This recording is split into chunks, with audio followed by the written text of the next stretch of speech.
الله وبركاته. إن الحمد لله الذي بنعمته تتم الصالحات، الذي علم القرآن وأكرمنا بالإسلام وأنعم علينا بالإيمان. نستغفره ونتوب إليه، وأشهد أن لا إله إلا الله وحده لا شريك له، وأشهد أن سيدنا وسندنا وحبيبنا وطبيبنا وطبيب أرواحنا محمدا عبد الله ورسوله، أرسله بالحق بشيرا ونذيرا وداعيا إلى الله بإذنه وسراجا وقمرا منيرا. أما بعد، فقد قال الله تعالى في كلامه المجيد وفي فرقانه الحميد: أعوذ بالله من الشيطان الرجيم. بسم الله الرحمن الرحيم. إن الله وملائكته يصلون على النبي يا أيها الذين آمنوا صلوا عليه وسلموا تسليما. اللهم صل على محمد وعلى آل محمد كما صليت على إبراهيم وعلى آل إبراهيم إنك حميد مجيد. اللهم بارك على محمد وعلى آل محمد كما باركت على إبراهيم وعلى آل إبراهيم إنك حميد مجيد. ربي زدني علما، ربي زدني علما. رب اشرح لي صدري ويسر لي أمري واحلل عقدة من لساني يفقه قولي. سبحانك لا علم لنا إلا ما علمتنا إنك أنت العليم الحكيم. صدق الله. سبحان الله، الحمد لله، لا إله إلا الله. বলতে পারবেন না আপনারা? বলেন তাইলে। সুবহানাল্লাহ, আলহামদুলিল্লাহ, লা ইলাহা ইল্লাল্লাহ। সুবহানাল্লাহ, আলহামদুলিল্লাহ, লা ইলাহা ইল্লাল্লাহ। তুমি বাঁচাও, তুমি মারো, অবিরত ক্ষমা করো, তুমি বাঁচাও, তুমি মারো। অবিরত ক্ষমা করো, ধরার যে জন তাকে ধরো, ধরার যে জন তাকে ধরো। তোমার মুঠোয় সবই আল্লাহ, সুবহানাল্লাহ, আলহামদুলিল্লাহ, লা ইলাহা ইল্লাল্লাহ, সুবহানাল্লাহ, আলহামদুলিল্লাহ, লা ইলাহা ইল্লাল্লাহ। তোমার রিজিকে পরে অবাধ্য হই কেমন করে, তোমার রিজিকে পরে অবাধ্য হই কেমন করে। খোঁজে না পাই কোনো ভাষা, খোঁজে না পাই কোনো ভাষা, শুকর গুজার করার আল্লাহ, সুবহানাল্লাহ, আলহামদুলিল্লাহ, লা ইলাহা ইল্লাল্লাহ, সুবহানাল্লাহ, আলহামদুলিল্লাহ, লা ইলাহা ইল্লাল্লাহ। তোমার দয়ায় মোদের ধরা সারা জাহান, তোমার গড়া, তোমার দয়ায় মোদের ধরা সারা জাহান, তোমার গড়া। তোমারই পথে আমার জীবন, তোমারই পথে আমার জীবন, কবুল করো ওগো আল্লাহ, সুবহানাল্লাহ, আলহামদুলিল্লাহ, লা ইলাহা ইল্লাল্লাহ, সুবহানাল্লাহ, আলহামদুলিল্লাহ, লা ইলাহা ইল্লাল্লাহ, সুবহানাল্লাহ, আলহামদুলিল্লাহ, লা ইলাহা ইল্লাল্লাহ।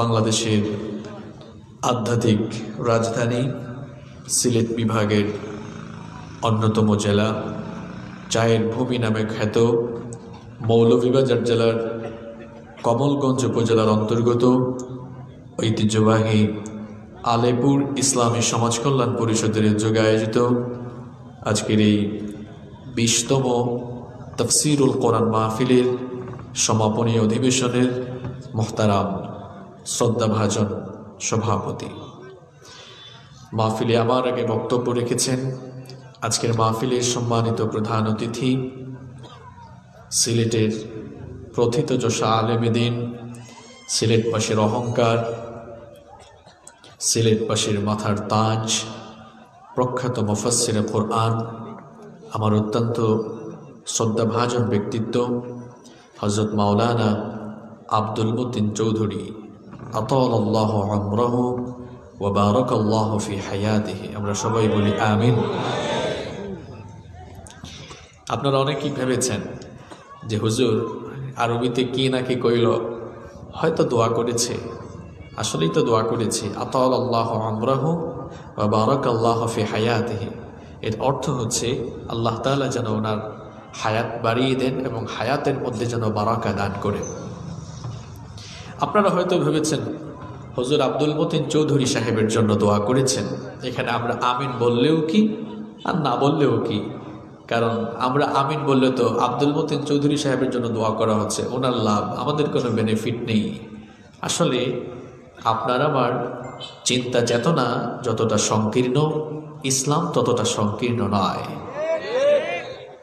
আপনি যখন আপনার কোনো মুসলমান ভাইয়ের জন্য দোয়া করেন, নবীজি বলেছেন যখন কোনো মুসলমান তার আরেকজন মুসলমান ভাইয়ের জন্য দোয়া করে, ফেরেশতা তখন আল্লাহ তাআলাকে বলে, রব এই বান্দা তার যে ভাইয়ের জন্য দোয়া করেছে এই সেম দোয়াটা যার জন্য দোয়া করেছে তার জন্য কবুল করেন, পরে যে দোয়া করেছে সেম দোয়াটা ওই লোকটার জন্য কবুল করেন আগে। সুবহানাল্লাহ। এরপরেও কিছু পাবলিক সুবহানাল্লাহ কইতে পারলো না। তলে তো দেখলাম খের না খের লইয়া খের মুখো হারাই দিছেন এরা। হ্যাঁ, কিছু কিছু তো দেখা যায়, কথা বলা যাবে না। তো আপনি যার জন্যই দোয়া করবেন, যার জন্যই কল্যাণ কামনা করবেন, আগে ওই দোয়াটা আপনার জন্য কবুল করবেন কে? সুতরাং দোয়া করতে আপনাদের মনে কোনো দ্বিধাবোধ কাজ করবে? আল্লাহ বুঝার তৌফিক দান করেন।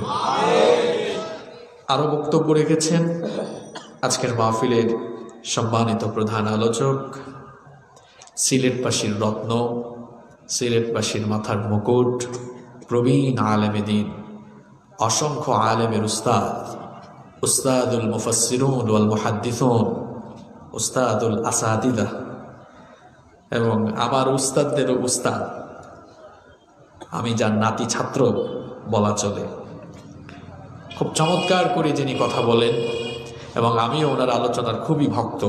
আমি বসে বসে ওনার আলোচনার অনেক অংশই ঘর থেকে বসে শুনেছি। যার আলোচনা শোনার জন্য আমি নিজেই পাগল, হযরত মাওলানা আবু তয়্যিব সতপুরি সাহেব, আতালাল্লাহু আমরাহু ওয়া বারাকাল্লাহু ফি হায়াতিহি। আমরা সবাই বলি আমিন।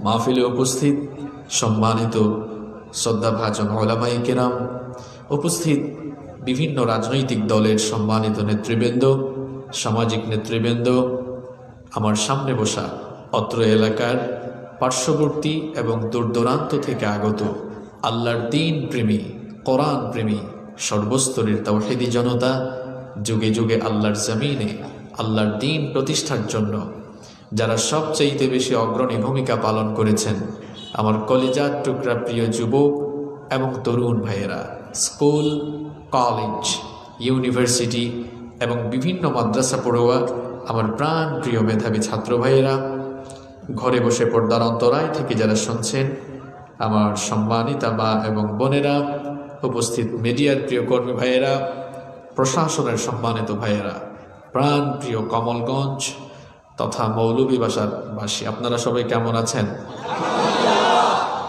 সবাই ভালো আছেন তো?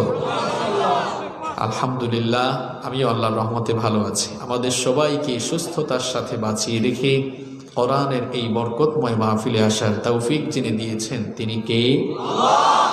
যিনি আমাদেরকে এই মাহফিলে আসার সৌভাগ্য দান করেছেন, সেই মহান রবের জন্য হৃদয়ের সবটুকু ভালোবাসা, আবেগ, অনুভূতি উজাড় করে দিয়ে খুশি মনে প্রাণবন্ত আওয়াজে আমরা সবাই কালেমাতুশ শুকর আদায় করে পড়ছি আলহামদুলিল্লাহ। কয়েকজন ভাই একদম বুবার মতো এমনি বসে আছে, এরা আলহামদুলিল্লাহ বলল না। আপনি যে সুস্থতার সাথে বেঁচে আছেন, এই ক্রেডিটটা কি আপনার না আল্লাহ? অনেক মানুষকে আপনি যখন বলবেন কেমন আছেন, বা আপনি সিলেটি আঞ্চলিক ভাষায় যদি বলেন ভাই সাব বালানি, দেখবেন কিছু মানুষ বলে এরকম আছে না নাই? এইসব কি? আপনাকে যিনি সুস্থতার সাথে বাঁচিয়ে রেখেছেন, উচিত ছিল তার প্রশংসা করা। আপনার জবান দিয়ে আল্লাহ আকবার বের হলো না। আল্লাহ তাআলা আপনাকে যে নিয়ামতের সাগরে ডুবিয়ে রেখেছেন, কিয়ামত পর্যন্ত আপনি যদি সাজদায় পড়ে থাকেন, ওই নিয়ামতের আপনি শুকরিয়া আদায় করতে পারবেন না। আল্লাহ তাআলা কোরআনুল কারীমে বলেছেন, ওয়া ইন তাউদ্দু নি'মাতাল্লাহি লা তুহসুহা।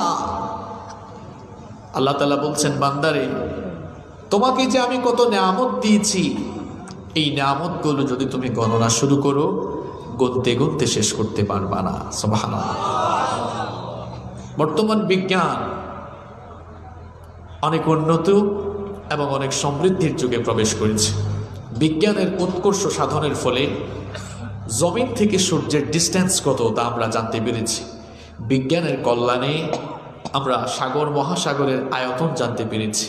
কিন্তু বিজ্ঞান যতই উন্নত হয়েছে আর যতই হবে বা ভবিষ্যতে যতই হোক না কেন, বলেন তো পৃথিবীর বিজ্ঞান বা বিজ্ঞানীরা আল্লাহর নিয়ামতগুলো গুনে গুনে কখনো কি শেষ করতে পারবে? পারবে না। কারণ আল্লাহ কোরআনে বলেছেন লা তুহসুহা, গণনা করতেই থাকবা, করতেই থাকবা, করতেই থাকবা, গুনতে গুনতে গুনতে গুনতে কোনোদিন শেষ করতে পারবা না। আল্লাহু আকবার। কোন নিয়ামতের কথা বলবো? আপনার 3.5 হাত বডির দিকে যদি আপনি তাকান, কি নিয়ামত আল্লাহ দিয়েছেন, কি নিয়ামত আল্লাহ দিয়েছেন। চোখে দেখতে পাচ্ছেন, 2টা চোখ আল্লাহ আপনাকে দিয়েছেন। সুবহানাল্লাহ, কত বড় নিয়ামত। আমার সামনে অনেকগুলো ক্যামেরা আছে। মানব চক্ষুর উপরে গবেষণা চালিয়ে ক্যামেরা আবিষ্কার করা হয়েছে। এই ক্যামেরাগুলোর মধ্যে মেগাপিক্সেল আছে। কি বলেন, আছে না? আপনাদের সবার হাতে স্মার্টফোন আছে না? এই স্মার্টফোনগুলোতে ক্যামেরার মধ্যে মেগাপিক্সেল আছে। এবং এখনকার ইয়াং জেনারেশন কয়েকদিন পর পর তারা ফোন চেঞ্জ করে ফেলে। যখনই নতুন কোনো আপডেট ফোন বাজারে চলে আসে তখন তারা আপডেট ফোনগুলো কিনে এবং কেনার সময় জিজ্ঞেস করে, ভাই ক্যামেরার মেগাপিক্সেল কত? আপডেট ক্যামেরা চায়।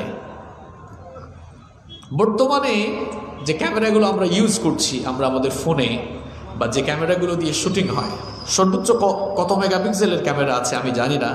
তবে লাস্ট 2 ইয়ার্স, 2 বছর আগে আমি একটি আর্টিকেলে পড়েছিলাম যে এখনো পর্যন্ত 120 মেগাপিক্সেলের ক্যামেরা আছে যেগুলো দিয়ে শুটিং হয়।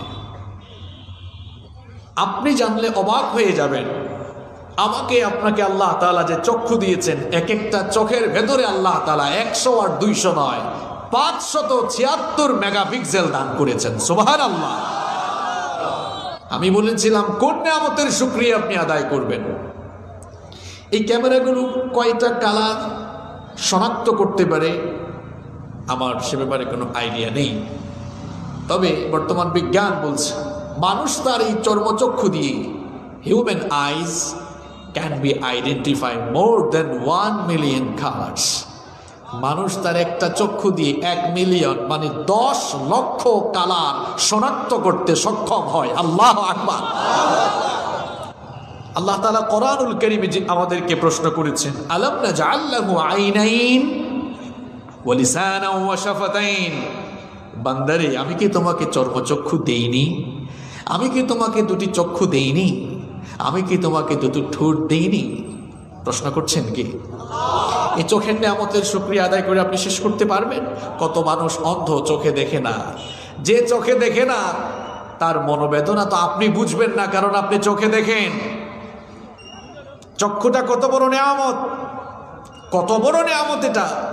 আর আল্লাহ তাআলার ডিজাইনটা কেমন দেখেন, আমাদেরকে পয়দা করার সিস্টেমটা, কানুনটা আপনি দেখেন। আল্লাহ তাআলা বলছেন আমার সৃষ্টি জগতের মধ্যে সবচাইতে সুন্দর অবয়ব আকৃতি দিয়ে আমি মানুষ বানিয়েছি। সুবহানাল্লাহ। রব্বুল আলামিন কোরআনে কারীমে বলেছেন, লাকাদ খালাকনাল ইনসানা ফি আহসানি তাকওয়িম। অবশ্যই আমি সবচেয়ে সুন্দর স্ট্রাকচার, সবচেয়ে সুন্দর আকৃতি অবয়ব দিয়ে মানুষকেই বানিয়েছি। সুবহানাল্লাহ। কি সুন্দর আমাদেরকে আল্লাহ তাআলা বানালেন। দেখেন আমাদের চক্ষুটা কপালের নিচে না দিয়ে আল্লাহ তাআলা চাইলে গরুর মতো কপালের 2 দিকে দিতে পারতেন কিনা? দিতে পারতেন। তখন কি হতো? আমার তরুণ এবং যুবক ভাইরা যারা ফুটবল খেলে মাঝে মাঝে, এরা ফুটবল খেললে আর হেড দিতে পারতো না। হেড দিলেই তাদের চক্ষুটা নষ্ট হয়ে যেত। আল্লাহ তাআলা এই জন্য কপালের নিচে দিলেন, যেন আপনি হুচট খেয়ে পড়ে গেলেও আপনার চক্ষুটা হেফাজতে যেন থাকে। চোখের প্রোটেকশনের জন্য আল্লাহ কি করলেন দেখেন, চক্ষুটা কপালের নিচে দিয়ে তার উপরে আরেকটা হাড্ডিও দিলেন প্রোটেকশনের জন্য। আবার এই চক্ষুটাকে প্রোটেক্ট রাখার জন্য, হেফাজতে রাখার জন্য কি চমৎকার করে আল্লাহ তৈরি করলেন।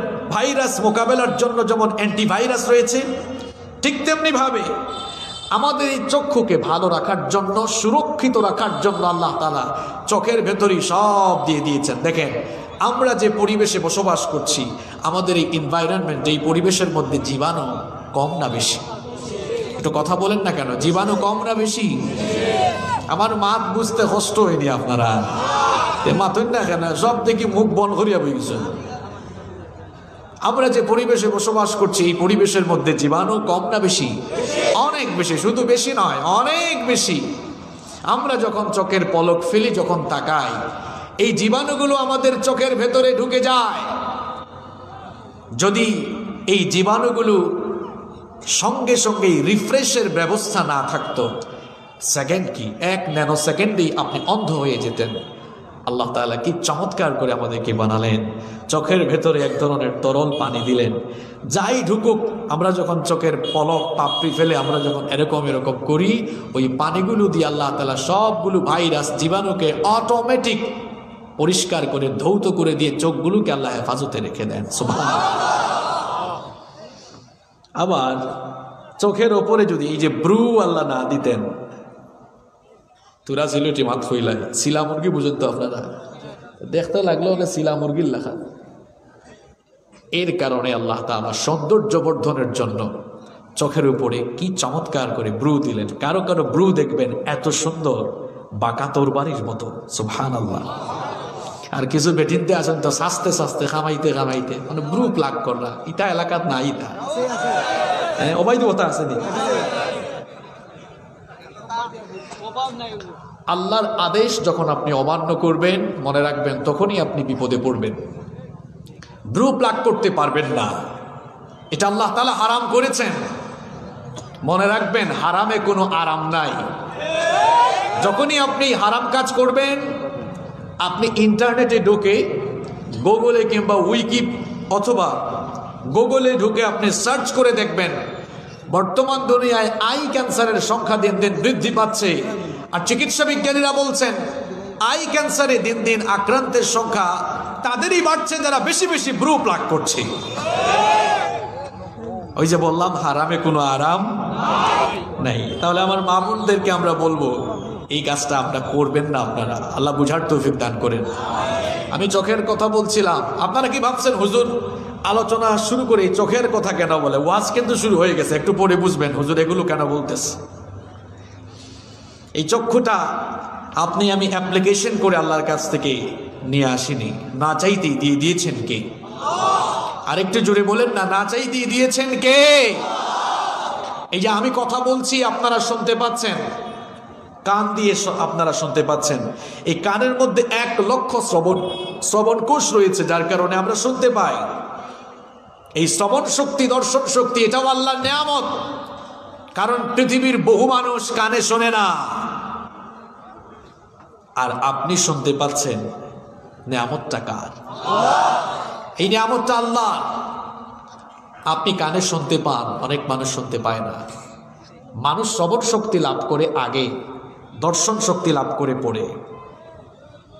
মানুষ দেখার শক্তি লাভ করে পড়ে, শ্রবণ শক্তি লাভ করে আগে।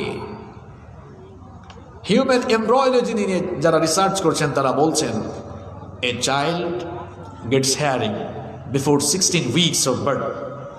একটি সন্তান পৃথিবীতে আসার আগে, যখন সে মায়ের পেটে থাকে, জন্মের 4 সপ্তাহ, জন্মের 16 সপ্তাহ, 1 মাসে কয় সপ্তাহ হয়?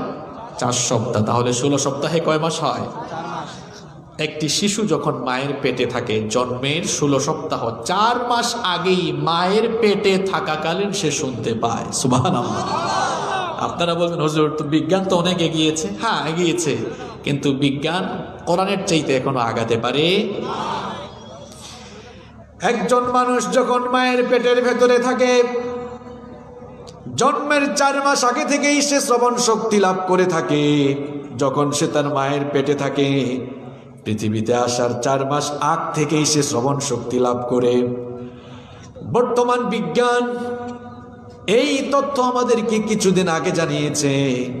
আর আপনার আমার ঘরের ভেতরে আল্লাহর যে কালাম রয়েছে, বিজ্ঞানময় এই গ্রন্থে, সাইন্টিফিক এই বুক, বিজ্ঞানময় এই গ্রন্থে রব্বুল আলামিন 1500 বছর আগে এই কথা আমাদেরকে জানিয়েছেন। আপনি যদি আল্লাহর কালাম খোলেন তাহলে দেখবেন কোরআনুল কারীমের যত জায়গায় আল্লাহ মানুষের দৃষ্টিশক্তির ব্যাপারে কথা বলেছেন, দৃষ্টিশক্তির বেলায় আল্লাহ বাসার বা আবসার শব্দ ব্যবহার করেছেন। আর যেখানে আল্লাহ তাআলা মানুষের শ্রবণ শক্তির ব্যাপারে কথা বলেছেন সেখানে সাম শব্দ আল্লাহ ব্যবহার করেছেন। আল্লাহর কালাম খুললে দেখবেন কোরআনের সমস্ত জায়গায় বাসারের আগে সাম শব্দ দেওয়া হয়েছে। যেমন আল্লাহ তাআলা বলছেন ইন্নাস সামাআ ওয়াল বাসারা ওয়াল ফুআদা কুল্লু উলাইকা কানা আনহু মাসউলা। আল্লাহ তাআলা বলছেন ইন্নাস সামাআ ওয়াল বাসারা ওয়াল ফুআদা কুল্লু উলাইকা কানা আনহু মাসউলা। শ্রবণ শক্তি, দর্শন শক্তি, অন্তঃকরণ সবকিছুর ব্যাপারে জিজ্ঞেস করবেন কে? দেখেন এখানে আল্লাহ বাসরের আগে সাম শব্দ দিয়েছেন। অন্য আয়াতে যান ওয়াজআলা লাকুমুস সামআ ওয়াল আবসারা ওয়াল আফইদা। কোরআনের যত জায়গায় যাবেন দেখবেন বাসরের আগে সাম। আধুনিক যুগের সমস্ত মুফাসসিরগণ এই আয়াতগুলোর সায়েন্টিফিক এক্সপ্লেনেশন, বিজ্ঞানসম্মত তাফসীর করেছেন এইভাবে, যেহেতু আল্লাহর কালামের ভেতরে সব জায়গায় বাসরের আগে সাম, দৃষ্টিশক্তির আগে শ্রবণ শক্তির কথা আল্লাহ বলেছেন, তার মানে একজন মানুষ দৃষ্টিশক্তির আগে শ্রবণ শক্তি লাভ করে। আল্লাহু আকবার। তাহলে কোরআন আগে না বিজ্ঞান আগে? কোরআন আগে। বিজ্ঞান পড়ে, বিজ্ঞান কোরআনের কাছে পরিত্যক্ত এবং পুরাতন। বিজ্ঞান, কোরআন না জানা মানুষের কাছে বিজ্ঞান নতুন, কিন্তু কোরআন জানলেওয়ালা মানুষের কাছে বিজ্ঞান পুরাতন। কারণ বিজ্ঞান যত উন্নত, সমৃদ্ধ আর বিকশিত হচ্ছে ততই বিজ্ঞানের ভিক্ষার ঝুড়ি, ভিক্ষার যে ব্যাগ আছে সেটা বড় করতে হচ্ছে, ভিক্ষার থালাটা বড় করতে হচ্ছে। এর কারণ হলো বিজ্ঞান যখনই যে তথ্য পৃথিবীর সামনে তুলে ধরছে দেখা যাচ্ছে সেই ইনফরমেশনগুলো আল্লাহ তাআলা আরো ১৫০০ বছর আগে কোরআনুল কারীমে সন্নিবেশিত করে দিয়েছেন। আল্লাহু আকবার। কোরআনুল কারীমে আয়াত আছে কয়টা? কে বলছে ৬৬৬৬? হ্যাঁ, কে বলছে এখানে ৬২০০? এসব ভুল ইনফরমেশন কে শিখিয়েছে আপনাদেরকে? আপনি সূরা ফাতিহা আয়াত কয়টা? ৭টা। এভাবে এক থেকে শেষ সূরা পর্যন্ত প্রত্যেক সূরায় আয়াত কয়টা লেখা আছে না কোরআনে? সব যোগ করে দেখবেন ওই ভাইটাই সঠিক বলেছ, ৬২০০।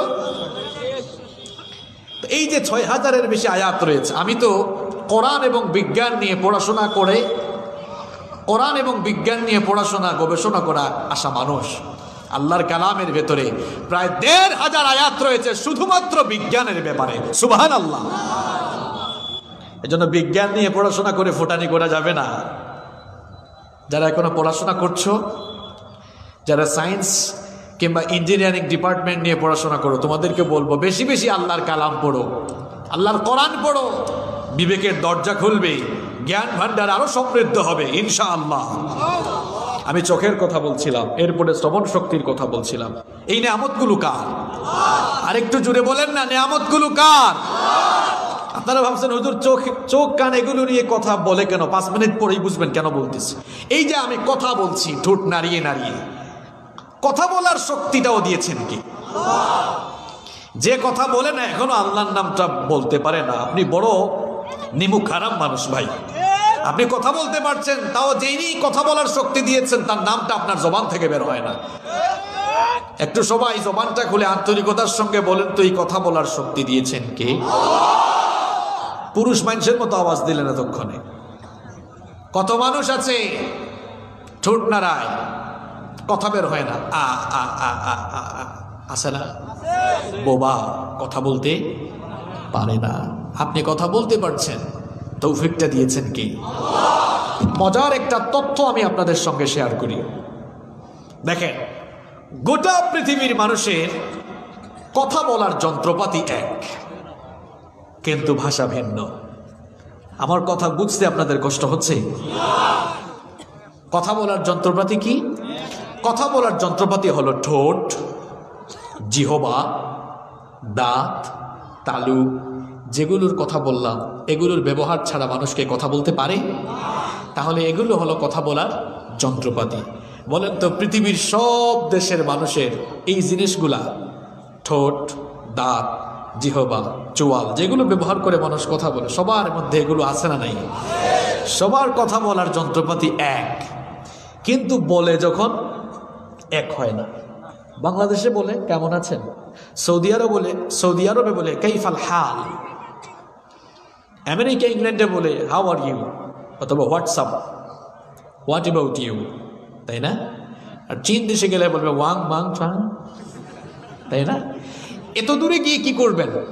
আমাদের মাতৃভাষা বাংলা, সবার কথা বলার যন্ত্রপাতি এক, ভাষাও এক, আঞ্চলিকতার কারণে ভিন্ন ভিন্ন কথা এক একজনের ভেতর থেকে বের হয়। আমরা সিলেট আইলে জিগায় ভাইসাব বালানি। আমি কমলগঞ্জে উপজাতি ভাই বোনরা বসবাস করে না, আমি গতবারের আগের বার মাহফিলে এসেছিলাম, ওনাদের একটা মাহফিলে, খুব ভালো মানুষ ওনারা, খুব ভালো মানুষ। তো ওনারা কেমন আছেন কি একটা জানে বলছিলেন, আমি ভুলে গেছি। কান্তাউরি, ইয়েস, মনে পড়ছে আমার, কান্তাউরি, কি চমৎকার ভাষা। আর সিলেটি ভাষায় বলে ভাইসাব বালানি। চট্টগ্রাম গেলে জিজ্ঞেস করবে বাজি কেন আছো, বদ্দা কেন আছো, গমাসনি। নোয়াখালীতে গেলে বলবে ভাই কেন আছো, তাই না? কিছুদিন আগে বগুড়ায় গিয়েছিলাম, আমাকে জিজ্ঞেস করে ক্যাঙ্কা আসো বারে, দেখছেন অবস্থা, ক্যাঙ্কা আসো বারে মানে কেমন আছেন আপনি। এগুলো আপনাদেরকে হাসানোর জন্য বলছিলাম। দেখেন, সবার কথা বলার যন্ত্রপাতি এক না ভিন্ন, কিন্তু ভাষাটা। আল্লাহকে চেনার জন্য এত দূরে যাওয়া লাগে না। ওয়ামিন আয়াতিহি খালকুস সামাওয়াতি ওয়াল আরদ ওয়া ইখতিলাফু আলওয়ানিকুম ওয়া আলসিনাতিকুম। আল্লাহ বলছেন আসমান জমিন সৃষ্টি, ভাষা আর বর্ণের বৈচিত্র্যতার ভেতরেই যার কুদরত লুকিয়ে আছে তিনি কে? এরপরেও বলো আনসিন ইজ নাথিং, যা দেখা যায় না তা বিশ্বাস করা যায় না। এজন্য আমি বলি যেমন কুকুর তেমন মুগুর দরকার। নাস্তিক যেগুলো, এগুলা মানুষের কোনো জাতও না, এটা কথা মোল্লার না, কথা আল্লাহ। আপনি আল্লাহর কোরআন খুললে দেখবেন, আল্লাহ কোরআনে নিজেই বলেছেন নাস্তিক গুলা মানুষের জাত না। আল্লাহ বলেছেন উলাইকা কাল আনআম। আল্লাহ বলছেন যারা আমার অস্তিত্বকে স্বীকার করে না, এগুলা মানুষের জাত না, এগুলা পশুর জাত। কথা কার? এরপরে আল্লাহ বলেছেন পশুর জাত বললেও কম হয়, এগুলো এমন মানুষের জাত, বাল হুম আদল, পশুর চেয়ে, জানোয়ারের চেয়ে আরো নিকৃষ্ট। যেমন কুকুর তেমন মুগুর। বাকি আছে তো কথা। যারা বলে যা দেখা যায় না তা বিশ্বাস করা যায় না, এমন কোনো অমানুষের জাত আপনার চোখের সামনে পড়লে ভালো করে ট্যাবলেট লাগাই দিবে। আপনি বলবেন এই তোর বাপ তোরে জন্ম দিছে, এটা তুই দেখছ?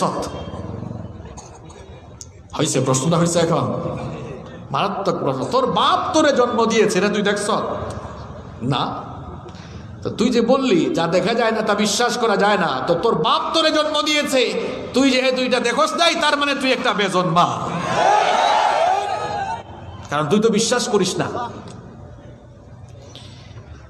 এই যে জবান দিয়ে কথা বলতে পারছি, এই নিয়ামতটাও কার?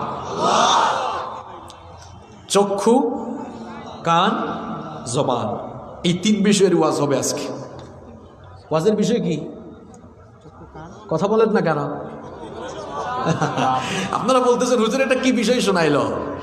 যে তিনটা বিষয় বলেছি, পৃথিবীতে এই তিনটা জিনিস দিয়ে গুনাহ হয় সবচেয়ে কম না বেশি? এবার বুঝতে পারছেন? এই নিয়ামতগুলো দিয়েছেন কে? আমার যুবক ভাইরা যারা এসছো, তোমাদেরকে বলবো এই তিনটা অঙ্গের হেফাজত করলেই ম্যাক্সিমাম গুনাহ থেকে তুমি বেঁচে যাবে। আল্লাহু আকবার। এই জবান আল্লাহ দিয়েছেন, এই জবানের আমরা অপব্যবহার করছি। আর পৃথিবীতে গুনাহের সবচেয়ে বড় ফ্যাক্টরির নাম জবান।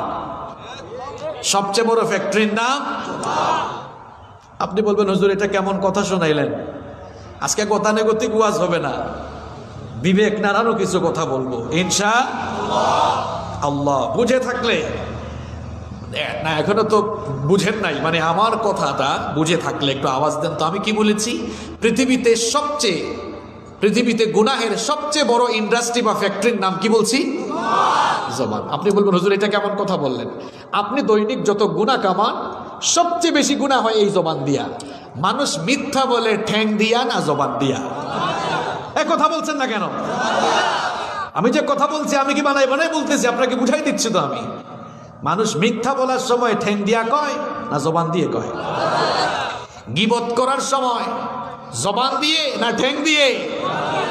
চুগলখুরি করার সময় হাত দিয়ে না জবান দিয়ে? ইসলামের বিরুদ্ধে কথা বলার সময় কি দিয়ে? কোরআনের বিরুদ্ধে কথা বলার সময় কি দিয়ে? মানুষকে তুচ্ছতাচ্ছিল্য করে কথা বলে কি দিয়ে? এক হুজুর আরেক হুজুরের ওয়াজ বন্ধের সুপারিশ নিয়ে যায় বলে কি দিয়ে? দেখছেন কারবার? এরকম কারবার আছে না নাই? টুপি লাগাইয়া হুজুর হয়ে হুজুরের মাহফিল বন্ধ করার জন্য যায়। শয়তান হাসে, আল্লাহ আমি কি রিটায়ার্ডে চলে গেলাম নাকি? কারণ আমার শয়তানের দায়িত্ব এরা নিয়ে ফেলেছে। যেই সকল ভাইয়েরা দাড়ি রেখে টুপি লাগিয়ে জুব্বা পরে হুজুর হয়ে আরেক হুজুরের মাহফিল বন্ধের জন্য প্রশাসনের কাছে যান, প্রশাসনের ভাইরাও যেমন হাসে, শয়তানও আপনাদের কর্মকাণ্ড দেখে হাসে।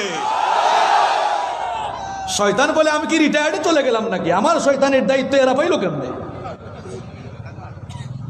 আছে না নাই? কি আজীব অবস্থা। আজকে ওয়াজ মাহফিলের এই প্যান্ডেলগুলোকেও আমরা অপবিত্র বানিয়ে ফেলেছি।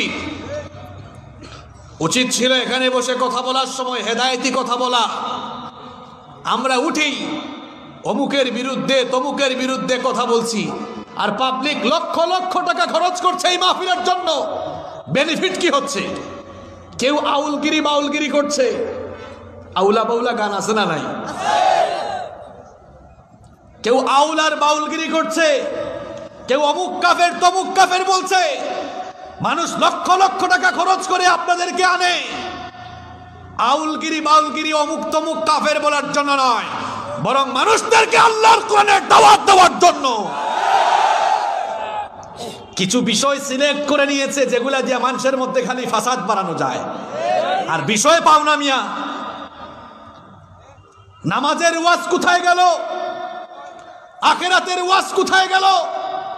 কবরের ওয়াজ কোথায় গেল? চরিত্র গঠনের ওয়াজ কোথায় গেল? জিহাদ ফি সাবিলিল্লাহর ওয়াজ কোথায় গেল? শাহাদাতের ওয়াজ কোথায় গেল? ওয়াজ আর পাও না, খালি মানুষের মধ্যে গ্যাঞ্জাম লাগানোর ওয়াজ করো, ঠিক কি না? আমাদের গুতাগুতির কারণে ইসলাম বিদ্বেষীরাও হাসে, কয় আমরা এখন রিটায়ার্ডে। আলেমে আলেমে দোলাদলি এখন কম না বেশি? আগে আপনারা আমাদের কাছে দোয়া চাইতেন, হুজুর একটু দোয়া কইরেন। এখন অবস্থা বেশি ভালো না, আমরাই বলতে হবে কয়েকদিন পর, আপনারা আমাদের জন্য দোয়া করেন, আমরা যেন একটু ঠিকঠাক থাকতে পারি। আরে বাপরে বাপ, আমরা একজন আর একজনে দেখতেই পারি না।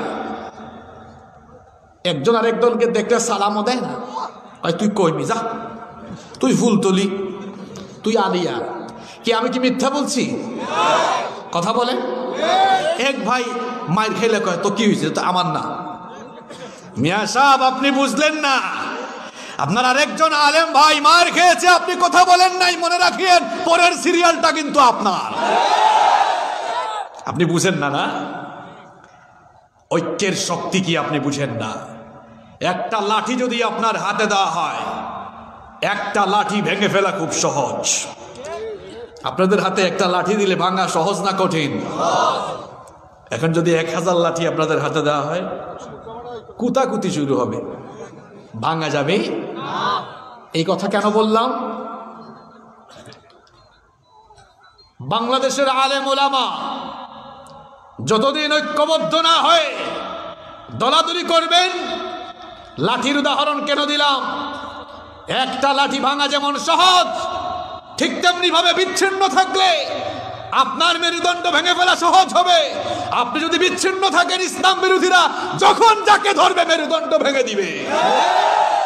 আর 1000 লাঠির মতো যদি ঐক্যবদ্ধ থাকতে পারেন, ইসলাম বিরোধীরা নির্যাতন নিপীড়ন চালানো তো দূরের কথা, ইসলামের শিআরের উপরে আক্রমণ করে কথা বলার সাহসও পাবে না।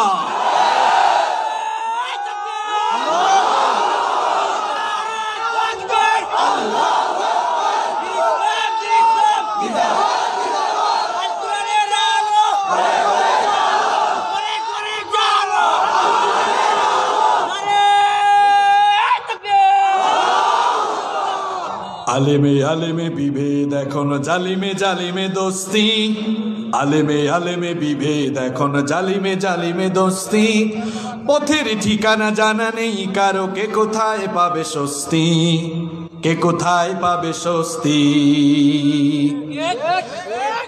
সালাতে কোথায় দুহাত বাঁধবে নাভির উপরে বুকে, আমিন বলবে চুপি সারে নাকি সজরে আওয়াজ ফুকে। পাবলিক নামাজ পড়ে না, কেমনে নামাজে আর পেই কামে না করবে, এটা নিয়ে মারামারি নাই।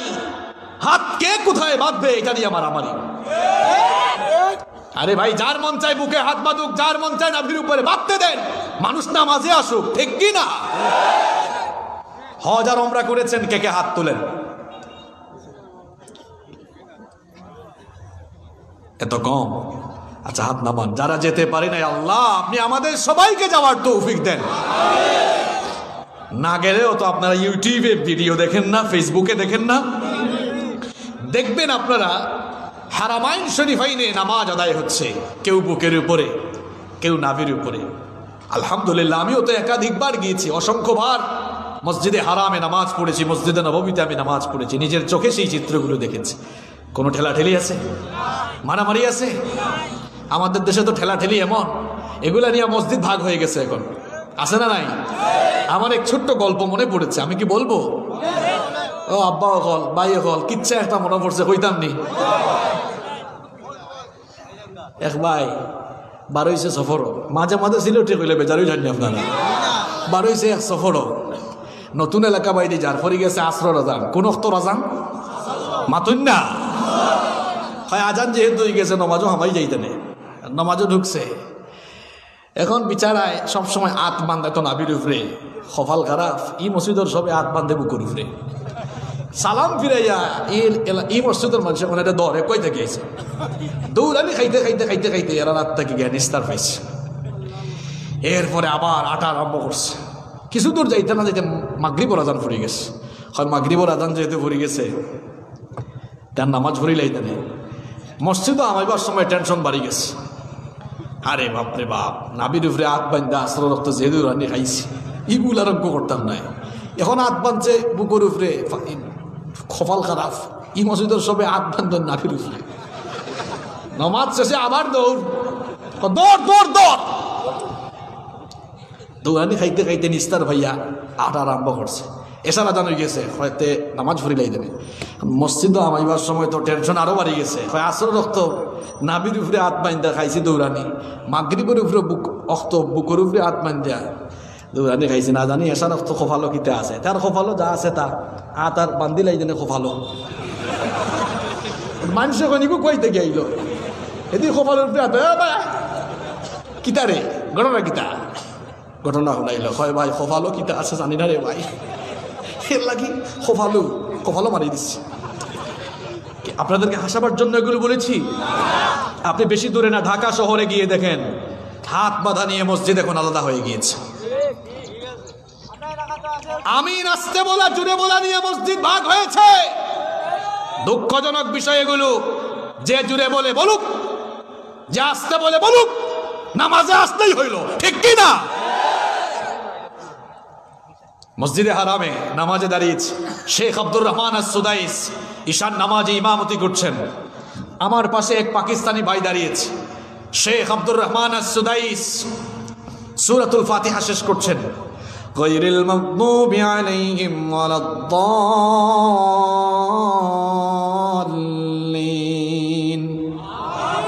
আমি আস্তে করে বললাম আমিন, আর আমার পাশে পাকিস্তানি, সে বলতেছে আমিন।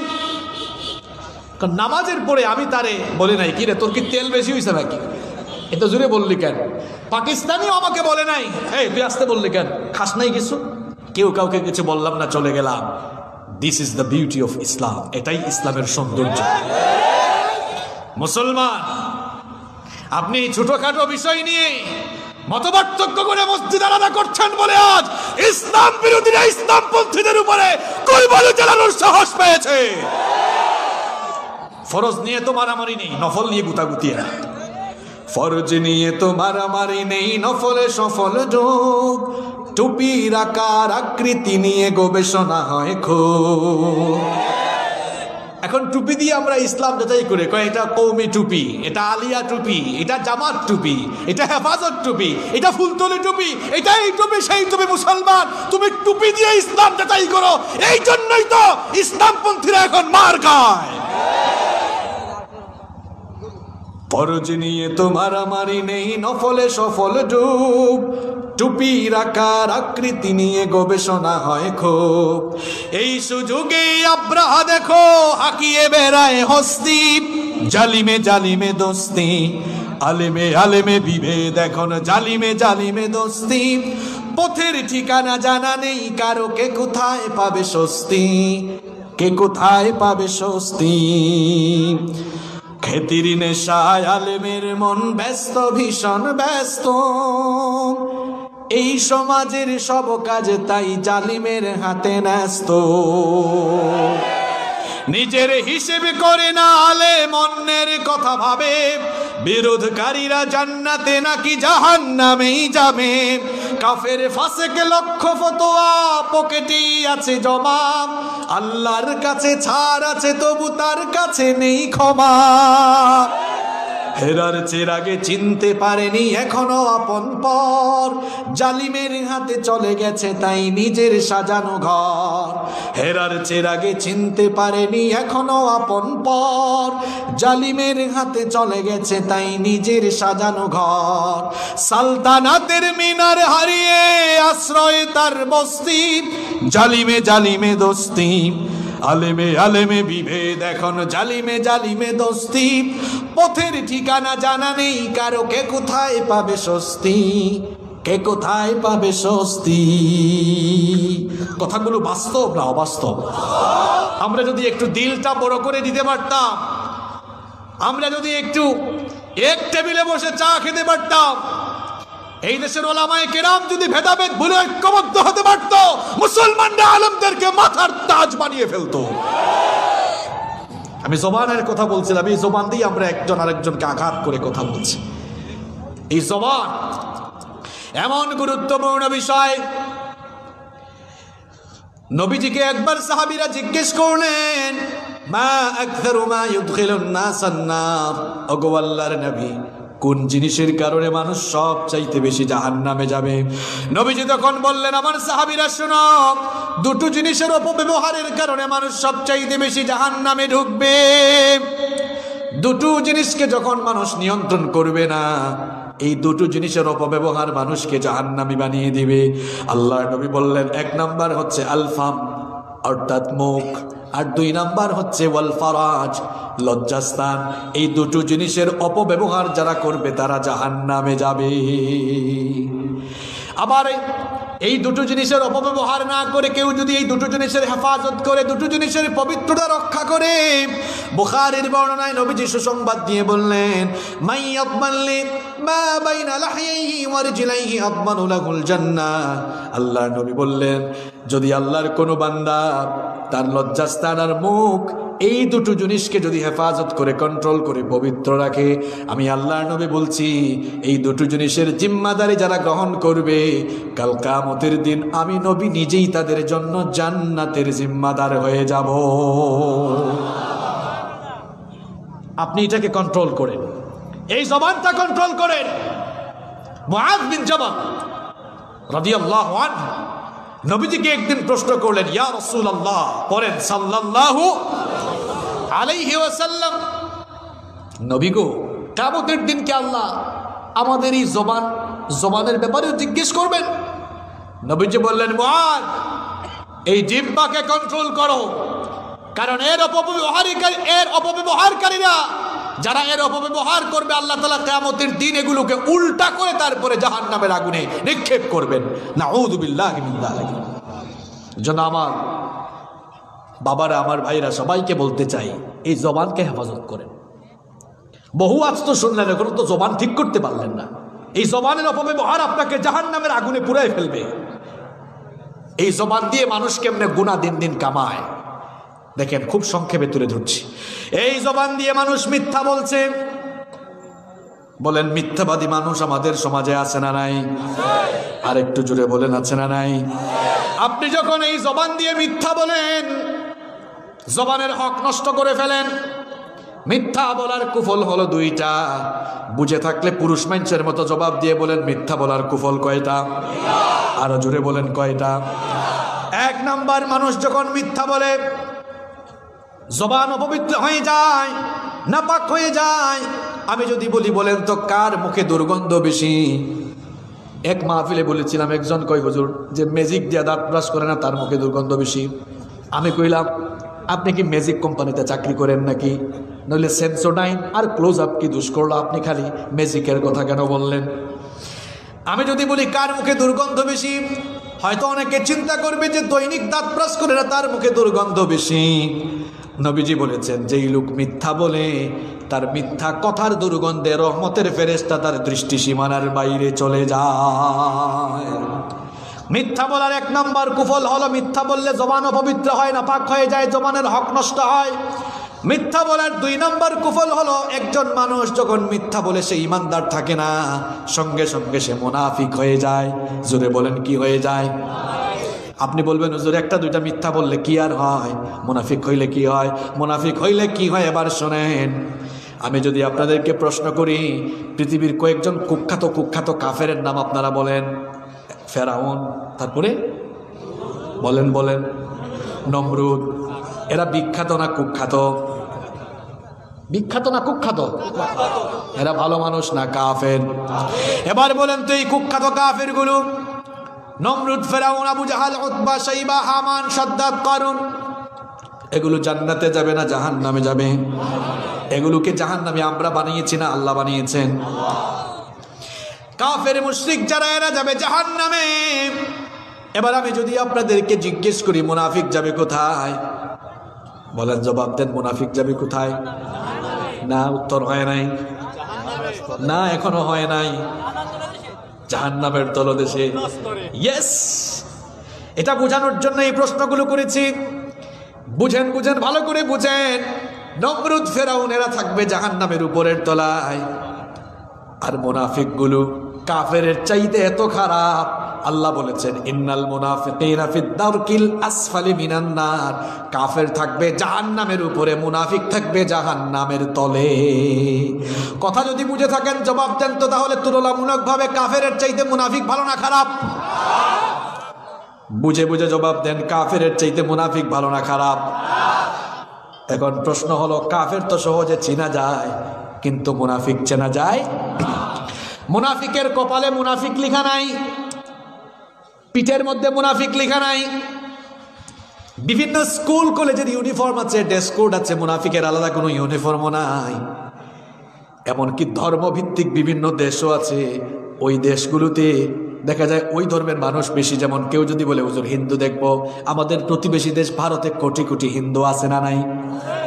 কেউ যদি কয় হুজুর বৌদ্ধ দেখবো, মিয়ানমারে কোটি কোটি বৌদ্ধ আছে না নাই?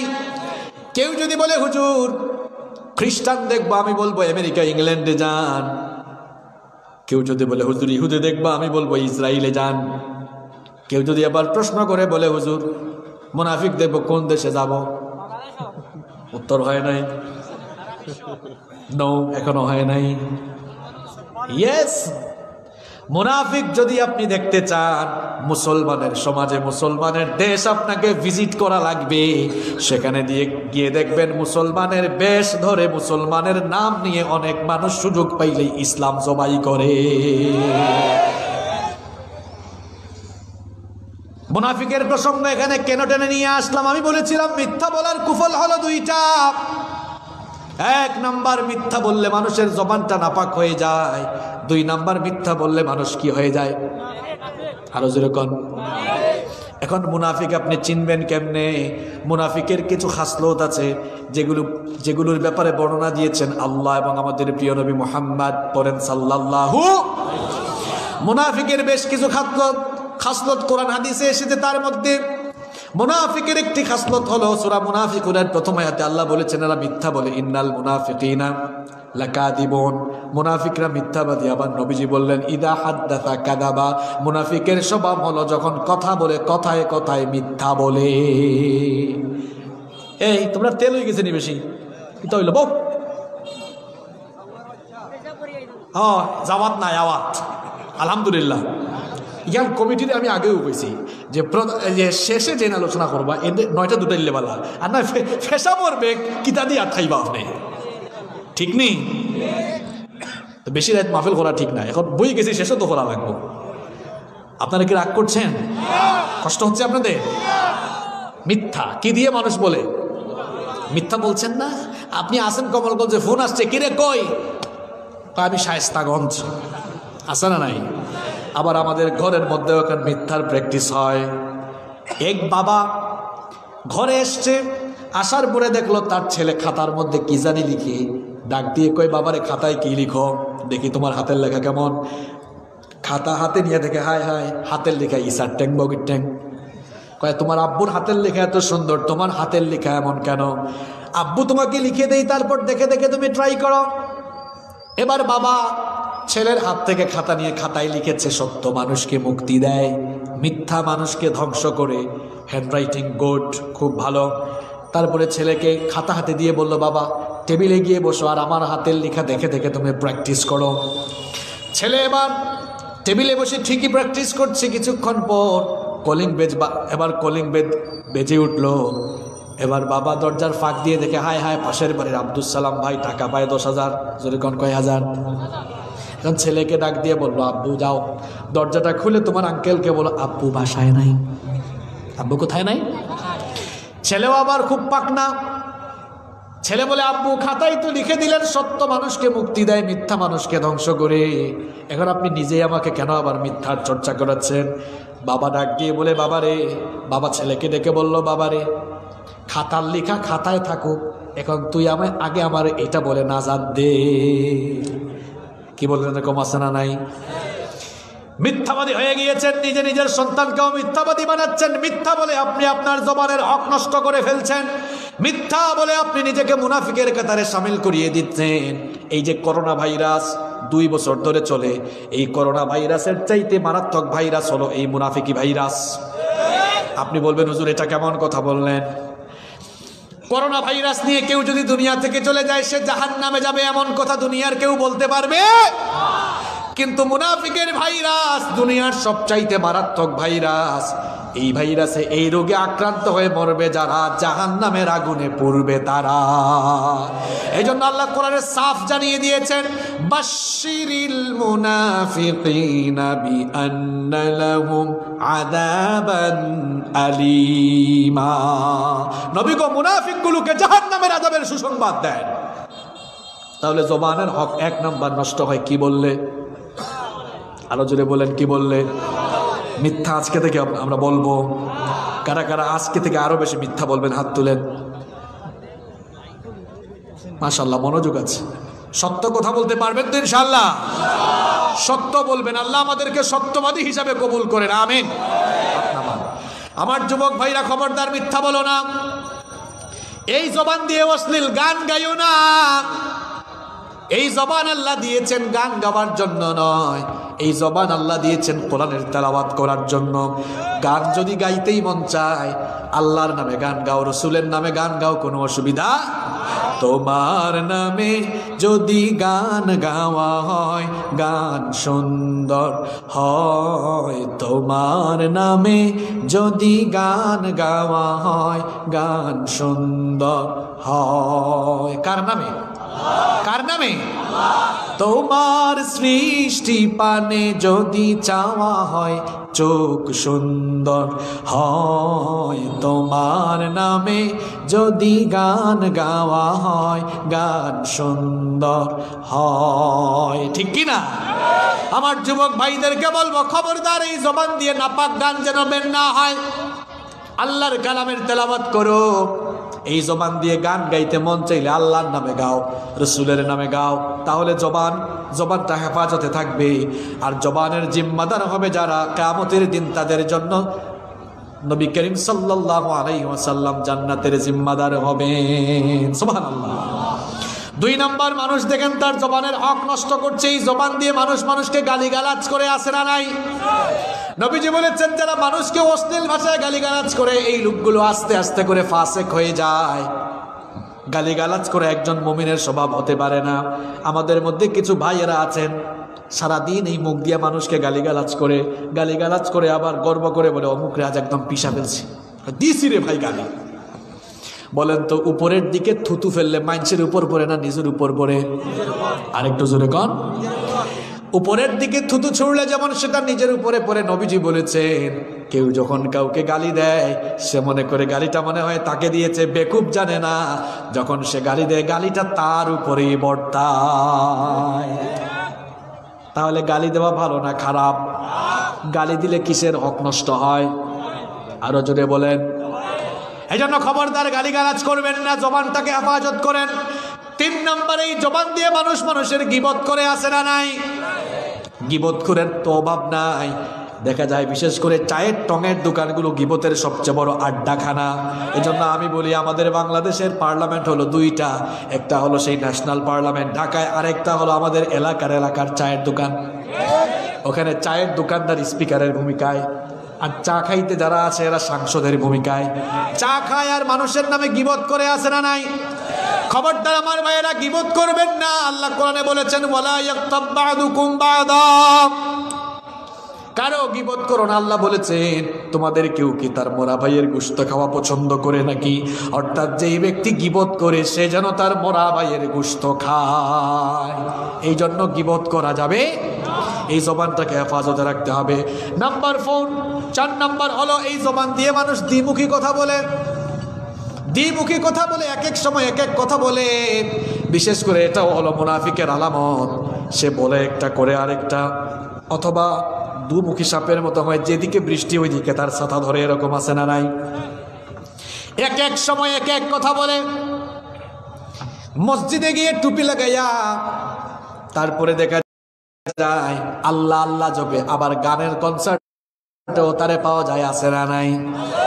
আমার একটা জিনিস বুঝে আসে না, এই দেশে ওয়াজের মাহফিলে মানুষ বেশি, তাফসীর মাহফিলে মানুষ বেশি, আবার গানের কনসার্টেও দেখি মানুষ বেশি।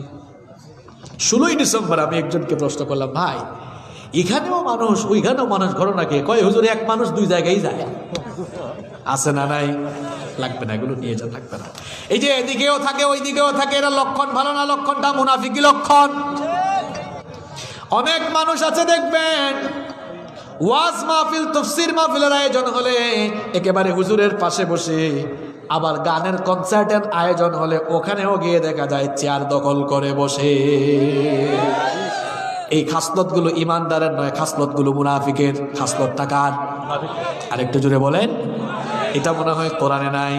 আল্লাহ বলেছেন ওয়া ইযা লাকুল্লাযীনা আমানু ক্বালু আমান্না ওয়া ইযা খালাউ ইলা শায়াতিনিহিম ক্বালু ইন্না মাআকুম ইন্নামা নাহনু মুস্তাহজিউন। আল্লাহ বলছেন এই মুনাফিক মার্কা স্বভাবের লোক যারা ইমানদারদের সাথে মিলিত হলে তারা বলে আমরা তোমাদের সঙ্গে আছি, আবার শয়তানের সঙ্গীদের সাথে মিলিত হলে কয় আমরা তোমাদের সঙ্গেও আছি। দেখবেন এদের খাসলত হলো এমন, এদের স্বভাব হলো এমন। দেখবেন আমাদের দেশে আপনারা মাদক বিরোধী বিভিন্ন সমাবেশ হয়, বিভিন্ন অনুষ্ঠান হয়, কি হয় না? আজীব কারবার। কিছু মানুষ আমাদেরকে বলে হুজুর এই যে দেখেন মাদক বিরোধী সমাবেশের প্রধান অতিথি যে রাতের বেলা মাদক কারবারিদের সিন্ডিকেটে ভাগ বসায়, সে দেখছেন কারবার। যৌতুক বিরোধী সমাবেশ, মাদক বিরোধী সমাবেশের প্রধান অতিথি রাতের বেলা আবার মাদকের বস্তারা গিয়ে বলে ভাগ দেয়, আছে না নাই? এই যে জবান দিয়ে আমরা দ্বিমুখী কথা বলি একটা করি আর একটা, এটার কারণে আমাদের জবানের হক নষ্ট হয়। আলোচনা শুরু করেছিলাম দুনিয়ার সবচেয়ে বড় পাপের কারখানার নাম হলো জবান। এই জবান দিয়ে মানুষ সবচেয়ে বেশি পাপ কামাই করে। দেখেন 4টা পয়েন্ট বলে ফেলেছি। মিথ্যা বলে, মিথ্যা সাক্ষ্য দেয়, মিথ্যা সাক্ষ্য আছে না নাই? মিথ্যা সাক্ষ্য দিতে দিতে আমরা এত নিচে নেমে গিয়েছি, কোরআনের মুফাসসিরদের বিরুদ্ধে মিথ্যা সাক্ষ্য দিয়ে তাদেরকে আমরা বন্দী করে রেখেছি। মিথ্যা বলি, মিথ্যা সাক্ষ্য দিই, জবানের হক শেষ, নাপাক বানিয়ে ফেলেছি আমরা এই জবানকে। 2 নাম্বার বলেছি আমরা গীবত করি, 3 নাম্বার বলেছি আমরা এই জবান দিয়ে গালিগালাজ করি, 4 নাম্বার বলেছি এই জবান দিয়ে আমরা এক এক সময় এক এক কথা বলি, এরপরে 5 নাম্বার এই জবান দিয়ে আমরা মানুষের চুগলখুরি এলাকায় নাই। আপনারাই বলছেন আছে আমার কোনো দোষ নাই। নবীজি বলেছেন চুগলখোর যারা জান্নাতে ঢুকতে পারবে না তারা, এরা মানুষে মানুষে দ্বন্দ্ব লাগিয়ে দিয়েছে, ঘরে ঘরে আগুন লাগিয়ে দিয়েছে। এই চুগলখোরদের জন্য জান্নাত হারাম করে দিয়েছেন কি? এরপরে দেখেন 6 নাম্বার, জবানের হক কেমনে নষ্ট হয়? এই জবান দিয়ে আমরা মানুষকে আঘাত করে কথা বলি, এই জবান দিয়ে আমরা মা বাপকে কষ্ট দেই, জবান দিয়ে আমরা মা বাবার সঙ্গে ঝিরকি দিয়ে গলা বড় করে কথা বলি। যুবক ভাইরা, তরুণ ভাইরা, মা বাবার সঙ্গে কেন এমন কর্কশ ভাষায় কথা বলো?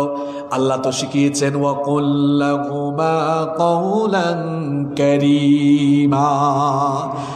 যুবক ভাইরা, তরুণ ভাইরা, আল্লাহ শিখাচ্ছেন তোমাকে তোমার মা বাবার সামনে বিনয়ী হয়ে মার্জিত ভাষায়, ভদ্র ভাষায়, সম্মানের সঙ্গে কথা বলো।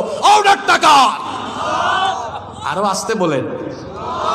2 মাস ধরে জার্নি করতে করতে না ঘুমাইয়া এখনো উঁচা কণ্ঠে কথা বলছি, এই এলাকা ওই এলাকা থেকে এসে জবান দিয়ে কথা বের হয় না আপনাদের? আবার ঠিকও কইছে। যাই হোক, ঠিক যে ভাই বলছে ওনার জবান ঠিক আছে, বাকিদের অবস্থা কি? এই জবান দিয়ে আমরা মানুষকে কটু কথা বলি, কষ্ট দিই। মনে রাখবেন লাঠির দাগ তাড়াতাড়ি শুকায়, কিন্তু কথার দাগ তাড়াতাড়ি শুকায়। এটা বড় মারাত্মক জিনিস। 2টা ঘটনা আমি আপনাদেরকে শোনাই, মনোযোগ আছে না গেছে?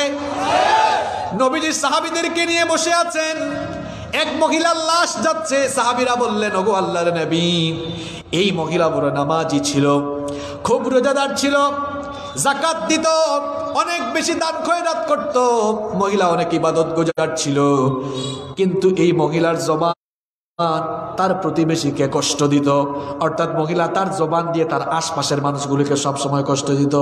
নবীজি তখন বললেন, আমার সাহাবীরা শোনো, যতই নামাজ রোজা, যতই ইবাদত বন্দেগী করে যাক না কেন, এই জবান দিয়ে মানুষকে কষ্ট দেওয়ার কারণে তার সমস্ত আমল বৃথা হয়ে গেল, জাহান্নামে যাবে। কি বুঝলেন? আমাদের মধ্যে অনেক নামাজি আছে, দেখবেন মুখ খারাপ আছে না নাই? কি করছেন আপনি? এই মুখটা খারাপ বানায় এত সব আমলকে আপনি বরবাদ করে দিচ্ছেন। মানুষের হক, এটা কিন্তু মারাত্মক। হক হলো 2 প্রকার। জুড়ে কোন কয় প্রকার? একটা হলো হাক্কুল ইবাদ, আল্লাহর হক, একটা হচ্ছে হাক্কুল্লাহ, আল্লাহর হক। 2 নম্বর হলো হাক্কুল ইবাদ, বান্দার হক।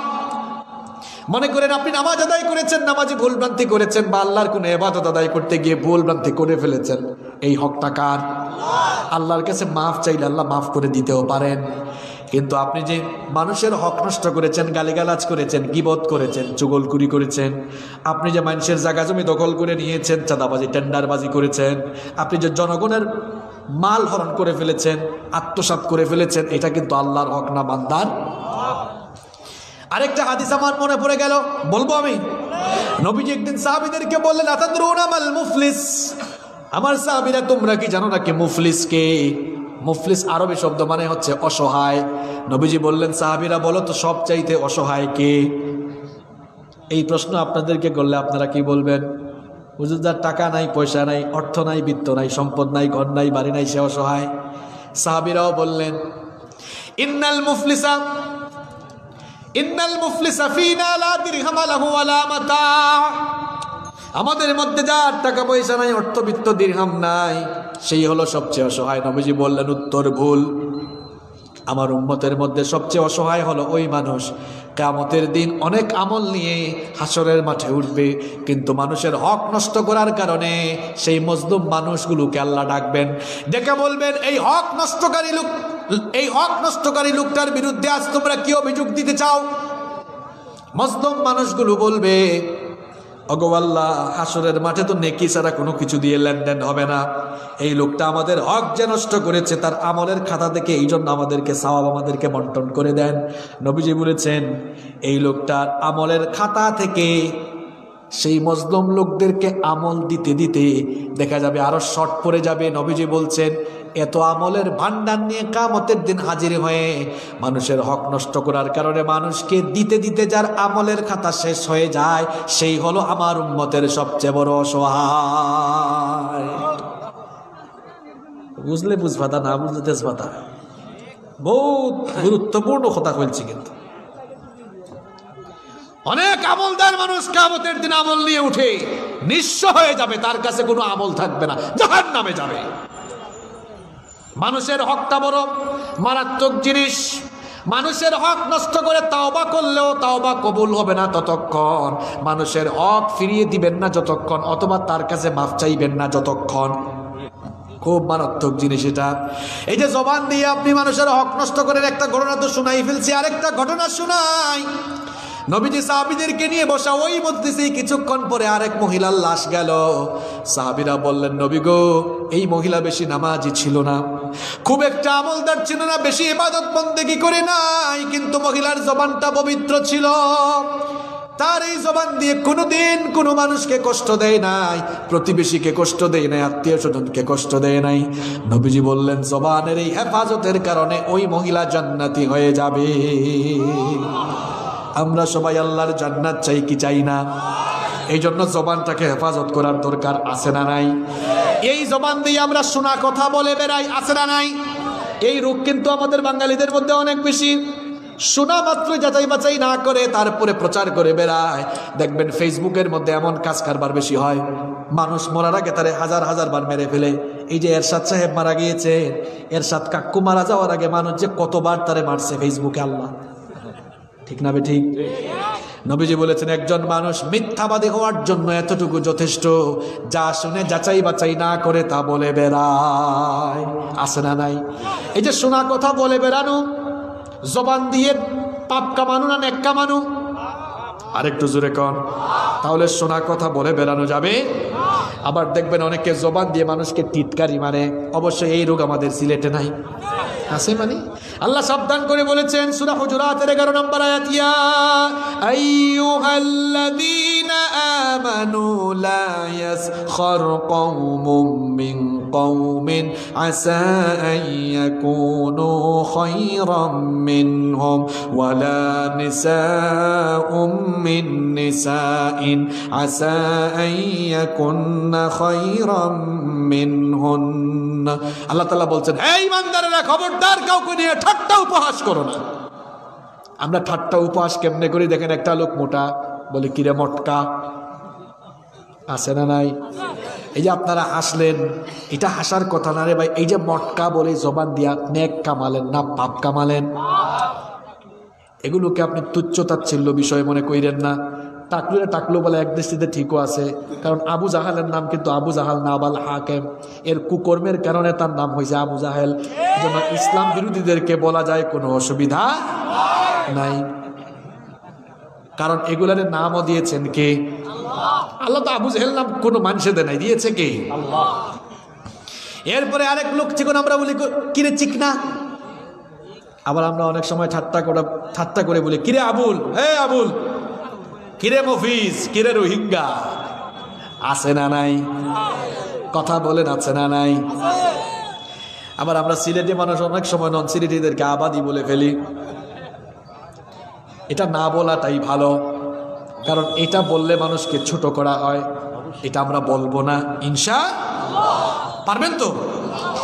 এরপরে আমরা এই জবান দিয়ে মানুষের নাম ব্যঙ্গাই, নাম বিকৃত করে রাখি। আল্লাহ বলেছেন, ওয়ালা তানাবাজু বিল আলকাব, খবরদার নাম বিকৃত করে ডাকো না। তার নাম জামাল, কয় কিরে জামাইল্লা, আছে না নাই? বাপ্পা কি সুন্দর নাম রেখেছে কামাল উদ্দিন, কয় কিরে কামাইল্লা, আছে না নাই? এই যে তার নামটারে আপনি বিকৃত করে দিলেন, জবান দিয়া পাপ কামালেন না নেক কামালেন? আরেকটু জোরে বলেন। তাহলে আমি যে বলেছিলাম এই জবান দিয়ে গুনাহের পাহাড় বানানো হয়, কথাটা কি অবাস্তব না বাস্তব বলেছি? একটু সচেতন না হলে এই জবানের অপব্যবহার আপনাকে জাহান্নামী বানিয়ে ফেলবে। কারণ নবীজি বলেছেন, খবরদার জবানটার অপব্যবহার করো না, জবানটার অপব্যবহার তোমাকে জাহান্নামী বানিয়ে ফেলবে। এই যুবক আর তরুণ ভাইয়েরা, নিজের জবানটাকে পবিত্র বানিয়ে ফেলো। এই জবান দিয়ে কখনো মিথ্যা বলো না, জবান দিয়ে মা বাপকে ঝিরকি দিয়ে কথা বলো না, জবান দিয়ে মানুষের গীবত করো না, কাউকে গালি দিও না, জবান দিয়ে চুগলখুরি করো না, জবানটাকে হেফাজত করো। এবার আমি সংক্ষিপ্ত সময়ে জবানটাকে কাজে লাগানোর কিছু টিপস দিলে আপনারা বেজার হবেন না খুশি হবেন? কষ্ট হচ্ছে আপনাদের? আর বেশি না, 10 থেকে 15 মিনিট থাকা যাবে তো? হ্যাঁ, দেখেন আমরা এবার এই জবানটাকে আমার সঠিক ব্যবহার করে আমরা চাইলে নেকির পাহাড়ও বানায় ফেলতে পারি। এই জবান দিয়ে এই জবানের অপব্যবহার যেমন জাহান্নামে নেয়, ঠিক তেমনি জবানের সঠিক ব্যবহার আপনাকে জান্নাতে নিয়ে যাবে। দেখেন কয়েকটা কথা বলি। এই জবান দিয়ে যখন কথা বলবেন, কথা বলার আগে, কালামের আগে আপনি সালাম মারেন। কালামের আগে কি করবেন? কারোর সঙ্গে দেখা হয়েছে সালাম দিয়ে ফেলবেন। অনেকে আছে পার্ট নেয়, সালাম দেয় না। আমি কেন দিব, আমার না দিবে। নবীজি বলেছেন, যে মানুষকে আগে সালাম দেয় কিয়ামতের দিন সে জান্নাতে আমার খুব কাছাকাছি থাকবে। তাহলে আগে সালাম দেওয়ার দরকার আছে না নাই? আমরা সালাম এখন দিতে চাই না, খালি নিতে চাই। এক চাচা চৌরাস্তার মোড় দিয়ে যাচ্ছেন, কিছু যুবক দাঁড়ানো, চাচাকে সালাম দেয় নাই। চাচা এবার রাগান্বিত, এই তোর বাপ তোর আদব শেখায় নাই, তোর বাপের নাম কি রে? এই কথা আপনি তাকে না বলে, ধমক না দিয়ে যদি চাচা আপনি তাকে সালাম দিতেন, দেখতেন এই যুবকগুলো এরপর থেকে আপনাকে পাইলে 1 কিলোমিটার দূরে দেখলেই আপনাকে সালাম দেওয়ার জন্য রেডি থাকতো। এরা বুঝতো চাচা কিন্তু সাংঘাতিক, পাইলেই সালাম দেয়, রেডি থাক, আসলে আমরা আগে সালাম দিব। ঠিক কি না? আগে সালাম দিলে ফজিলত আছে না নাই? ঘরে গিয়া ভাবিকে সালাম দিবেন, আপনি নিজে আপনার ছেলে মেয়েকে সালাম দিবেন, তাহলে ছেলে মেয়েরা আপনার থেকে সালাম শিখে ফেলবে। আমি বলেছিলাম কালামের আগে সালাম দিবেন, নেকি হবে। এই যে আমরা অনেকে দেখা হলে বলি হাই, হেই, হ্যালো, সাওয়াব আছে নাকি কন? আর একটু জোরে বলেন। নবীজি বলেছেন, তুমি যখন সালাম দিবে আসসালামু আলাইকুম, এতটুকু বলে সালাম দিলে আমল নামায় 10টা নেকি। আর কেউ যদি সালামটা আর একটু বাড়ায়, আসসালামু আলাইকুম ওয়া রাহমাতুল্লাহ, আমল নামায় 20টা নেকি। কেউ যদি সালামটা আর একটু বাড়িয়ে আসসালামু আলাইকুম ওয়া রাহমাতুল্লাহি ওয়া বারাকাতুহু পর্যন্ত বাড়ায়, নবীজি বলেছেন আমল নামায় 30টা নেকি। তবে ফাইজলামি সালামও আমাদের দেশে আছে, আসসালামু আলাইকুম ওয়া রাহমাতুল্লাহি ওয়া বারাকাতুহু ওয়া মাগফিরাতুহু ওয়া জান্নাতুহু, ইতা নাই হাদিসও। সর্বোচ্চ আছে আসসালামু আলাইকুম ওয়া রাহমাতুল্লাহি ওয়া বারাকাতুহু। এতটুকু দিলে আমল নামায় কই নাকি? যুবক ভাইরা দেখছো সওয়াব কামানোর কি টিপস দিয়ে যাচ্ছে তোমাদেরকে। তা একদিন যদি তুমি 100 জন মানুষকে সালাম দাও, এক সালামে যদি 30 নেকি হয়, 100 গুণ 30 কত হয়? অঙ্ক না ফেললে বিসিএস ক্যাডার হইবা কিনা? 900, এটা হিসাব খেয়েছে। 100 গুণ 30 3000 হয়। তাহলে বলেন প্রত্যেক দিন 100 মানুষকে সালাম দেওয়া কঠিন না সহজ? এই এলাকায় আগামীকাল থেকে সালামের বৃষ্টি ঝরবে। রাজি আছেন আপনারা? দেখেন জবানকে কেমনে আমরা কাজে লাগাবো, পরিবেশটা আমরা সালাম দিয়ে সুন্দর করব। কারণ সালাম মানে শান্তি, সালাম মানে। তবে টিটকারি করে আবার সালাম দিয়েন না। সিলেট তো সালাম আছে, হয় ভাই সাহেব সালাম আলাইকুম, দেখছো নে সালাম দিয়া মানুষ মারিলছে। সালাম অর্থ শান্তি, আর সাম আরবি সাম অর্থ কিতা? মৃত্যু। সালাম আলাইকুম মানে তুমি মরি যাও। এই যে আপনারা সালাম দেন, সালাম আলাইকুম মানে তুই মর। আর আসসালামু আলাইকুম অর্থ তোমার উপর শান্তি বর্ষিত হোক, সুবহানাল্লাহ। আবার বেটিন দে স্টাইল হনি সালাম দেন, কইন আসসালামু আলাইকুম, তারা আর সালাম আলাইকুম বনায় আসসালাম আলী। হায় হায় হায় হায় হায় হায়, আমি কি ভুল বলেছি? তাহলে সবাই শুদ্ধ করে সালাম শিখেন। সবাই আমাকে একটা বিশুদ্ধ সালাম দেন।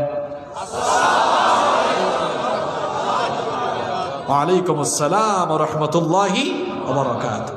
আমি এবার বিশুদ্ধ সালাম দেই, আপনারা জবাব দিয়েন আসসালামু আলাইকুম ওয়া রাহমাতুল্লাহি ওয়া বারাকাতুহু। কতজাত সালাম যে বাড়াইছে, আসসালামু আলাইকুম, আসসালামু আলাইকুম, সালাম আলাইকুম, সামা আলাইকুম, আসসালাম আলাইকুম, এটা সব হইছে সালামের নামে ফাইজলামি। সালাম হইল আসসালামু আলাইকুম ওয়া রাহমাতুল্লাহি। আমি বলছিলাম জবানটাকে কেমনে কাজে লাগাবেন? কালামের আগে, আরো জোরে বলেন, কালামের আগে। 2 নাম্বার কথা যখন বলবেন ভেবে চিন্তে কথা বলবেন, লাগামহীন কথা বলবেন না, অসংলগ্ন কথা বলবেন না, অসংযত কথা বলবেন না। কারণ যা বলছেন সব রেকর্ড করে রাখার ব্যবস্থা করেছেন কে? আল্লাহ তাআলা বলেছেন মা ইয়ালফিযু মিন কাউলিন ইল্লা লাদাইহি রাকীবুন আতীদ। তুমি এমন কিছু বলো না যা রেকর্ড করা হয় না, সব রেকর্ড রাখার ব্যবস্থা করেছেন কে? চিন্তা করে কথা বলিয়েন, কথা বলার পরে চিন্তা করিয়েন না। জবানটাকে হেফাজতে রাখেন। 3 নম্বর হলো কথা বলার সময় সুন্দর ভাষায় কথা বলেন, কর্কশ ভাষায় কথা না বলে সুন্দর ভাষায় কথা বলেন। অনেক মানুষ আছে সারাটা দিন তার পেশার মতো মুখটা থাকে এমনে, আছে না নাই? একটু হাসিও দেয় না। নবীজি বলেছেন হাসি মুখে কথা বলাটাও সদকা। সুবহানাল্লাহ। আর আল্লাহ বলেছেন ওয়াকুলু লিন-নাসি হুসনা, মানুষের সঙ্গে সুন্দর ভাষায় কথা বলো। যখন কাউকে দাওয়াত দিবা কাউলাল লাইয়িনা, নরম ভাষায় দাওয়াত দাও। উদু ইলা সাবিলি রাব্বিকা বিল হিকমা, হিকমতের সঙ্গে দাওয়াত দাও। মাউইজাতিল হাসানা, উত্তম উপদেশ দিয়ে দাওয়াত দাও। সুন্দর করে কথা বলো। এটা শিখাচ্ছেন কি? আরেকটু যদি বলেন কি? নাম্বার 4 নম্বর হলো অনর্থক কথা বলবেন না, বেহুদা কথা বলবেন না। বেটিনি তার লাগি ফাঁস, 2 বেটি একত্রিত হয়ে গেলে শেষ, সংসদ ফেল। আল্লাহ বলেছেন খবরদার, মুমিনদের স্বভাব এমন হবে না। বেহুদা কথাবার্তা বলে একজন মুমিন কখনো সময় নষ্ট করবে না। সূরা মুমিনুনে আল্লাহ মুমিনদের স্বভাব বর্ণনা করতে গিয়ে বললেন ক্বাদ আফলাহাল মুমিনুনাল্লাযীনা হুম ফি সালাতিহিম খাশিউন ওয়াল্লাযীনা হুম আনিল লাগওয়ি মু'রিদুন। Successful indeed are the believers, those who humble themselves in their prayer. সফল কাম তারা নামাজে বিনয়ী হয় যারা। এরপরের আয়াতে আল্লাহ বললেন ওয়াল্লাযীনা হুম আনিল লাগওয়ি মু'রিদুন, those who avoid vain talk. সফল কাম তারা, অনর্থক কথাবার্তা থেকে বিরত থাকে যারা। অনর্থক কথা, বেহুদা কথা আছে না নাই? এখানেও বেহুদা কথা আছে, আমি তো দেখতেছি। আল্লাহর কালামের মঞ্চে কোরআনের কথা শুরু হলে আপনার মতো মানুষের কথার আর দাম থাকতে পারে না। কথা বলার আদব শিখতে হবে, জবানটাকে হেফাজতে রাখতে হবে। এরপরে এই জবান দিয়ে আপনি বেশি বেশি দাওয়াত দিবেন। এই জবান দিয়ে দাওয়াতি কাজ করেন। নামাজে যাচ্ছেন, মানুষকে বলেন আসো ভাই নামাজে আসো। সুন্দর সুন্দর কথা বলেন, দিনী দাওয়াতি কাজ করেন। আল্লাহ বলেছেন তার মানুষ যত কথা বলে, মুখ থেকে যত কথা বের হয়, সবচেয়ে উত্তম কথা হলো আল্লাহর দ্বীনের পথের দাওয়াতি কথা। আল্লাহ বলেছেন ওয়ামান আহসানু কাওলাম মিম্মান দাআ ইলাল্লাহি ওয়া আমিলা সালিহান ওয়া ক্বালা ইন্নানি মিনাল মুসলিমিন। তার কথার চাইতে আর কার কথা উত্তম যে তার কথা দিয়ে মানুষকে আল্লাহর দিকে ডাকে? সুবহানাল্লাহ। তাহলে জবান দিয়ে মানুষকে আপনি দাওয়াতি কাজের দিকে আহ্বান করেন, দাওয়াত দেন। এরপরে আপনি জবান দিয়ে কর্কশ ভাষায় কথা বলবেন না। সাইয়েদনা লুকমান হাকিম তার ছেলেকে উপদেশ দিতে গিয়ে বলেছিলেন ওয়াকাসিদ ফি মাশয়িকা ওয়াগদুদ মিন সাউতিক ইন্না আনকারাল আসওয়াতি লাসাউতুল হামির। তিনি তার ছেলেকে বললেন বাবারে, মধ্যম পন্থায় দুনিয়ায় চলাফেরা করো, আর কর্কশ ভাষায় মানুষের সঙ্গে কথা বলো না, বিনয়ী হয়ে কথা বলো। এভাবে জবানটারে আপনি হেফাজত করেন। দুনিয়ার জমিনে ভদ্রভাবে চলাফেরা করেন, ভদ্রভাবে মানুষের সঙ্গে কথা বলেন। আর মা বোনদেরকে বলবো এই জবান দিয়ে খবরদার পুরুষের সঙ্গে কোমল ভাষায় কথা বলবেন না। পর পুরুষের সঙ্গে কোমল ভাষায় কথা বলা যাবে না, নিষেধ করেছেন কি?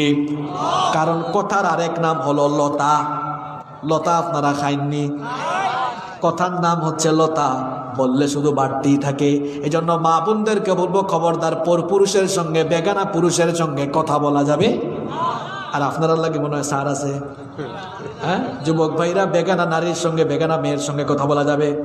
খবরদার তোমার জবানকে হেফাজত করো, চক্ষুটা হেফাজত করো। আল্লাহ বলেছেন কুল্লিল মুমিনিনা ইয়াগুদ্দু মিন আবসারিহিম ইলা আখিরিল আয়া। আল্লাহ বলছেন নবী মুমিন পুরুষদেরকে বলেন চক্ষুকে যেন পরনারী থেকে নিম্নগামী করে। যুবক ভাইয়েরা, চক্ষুটাকে পবিত্র রাখো। খবরদার মেয়েদের দিকে তাকিও না, বেগানা নারীর দিকে তাকিয়ে তোমার চক্ষুটা অপবিত্র করো না। শুরুতেই বলেছিলাম চোখের মধ্যে অনেক নেয়ামত, এই নেয়ামত গুলো দিয়েছেন কে? যে আল্লাহ চোখের নেয়ামত দিয়েছেন, খবরদার ওই আল্লাহর আদেশ লঙ্ঘন করে চোখের তোমার এই চক্ষুটাকে তুমি নষ্ট করো না। এই চক্ষু দিয়ে অশ্লীল গান বাজনা শুনো না।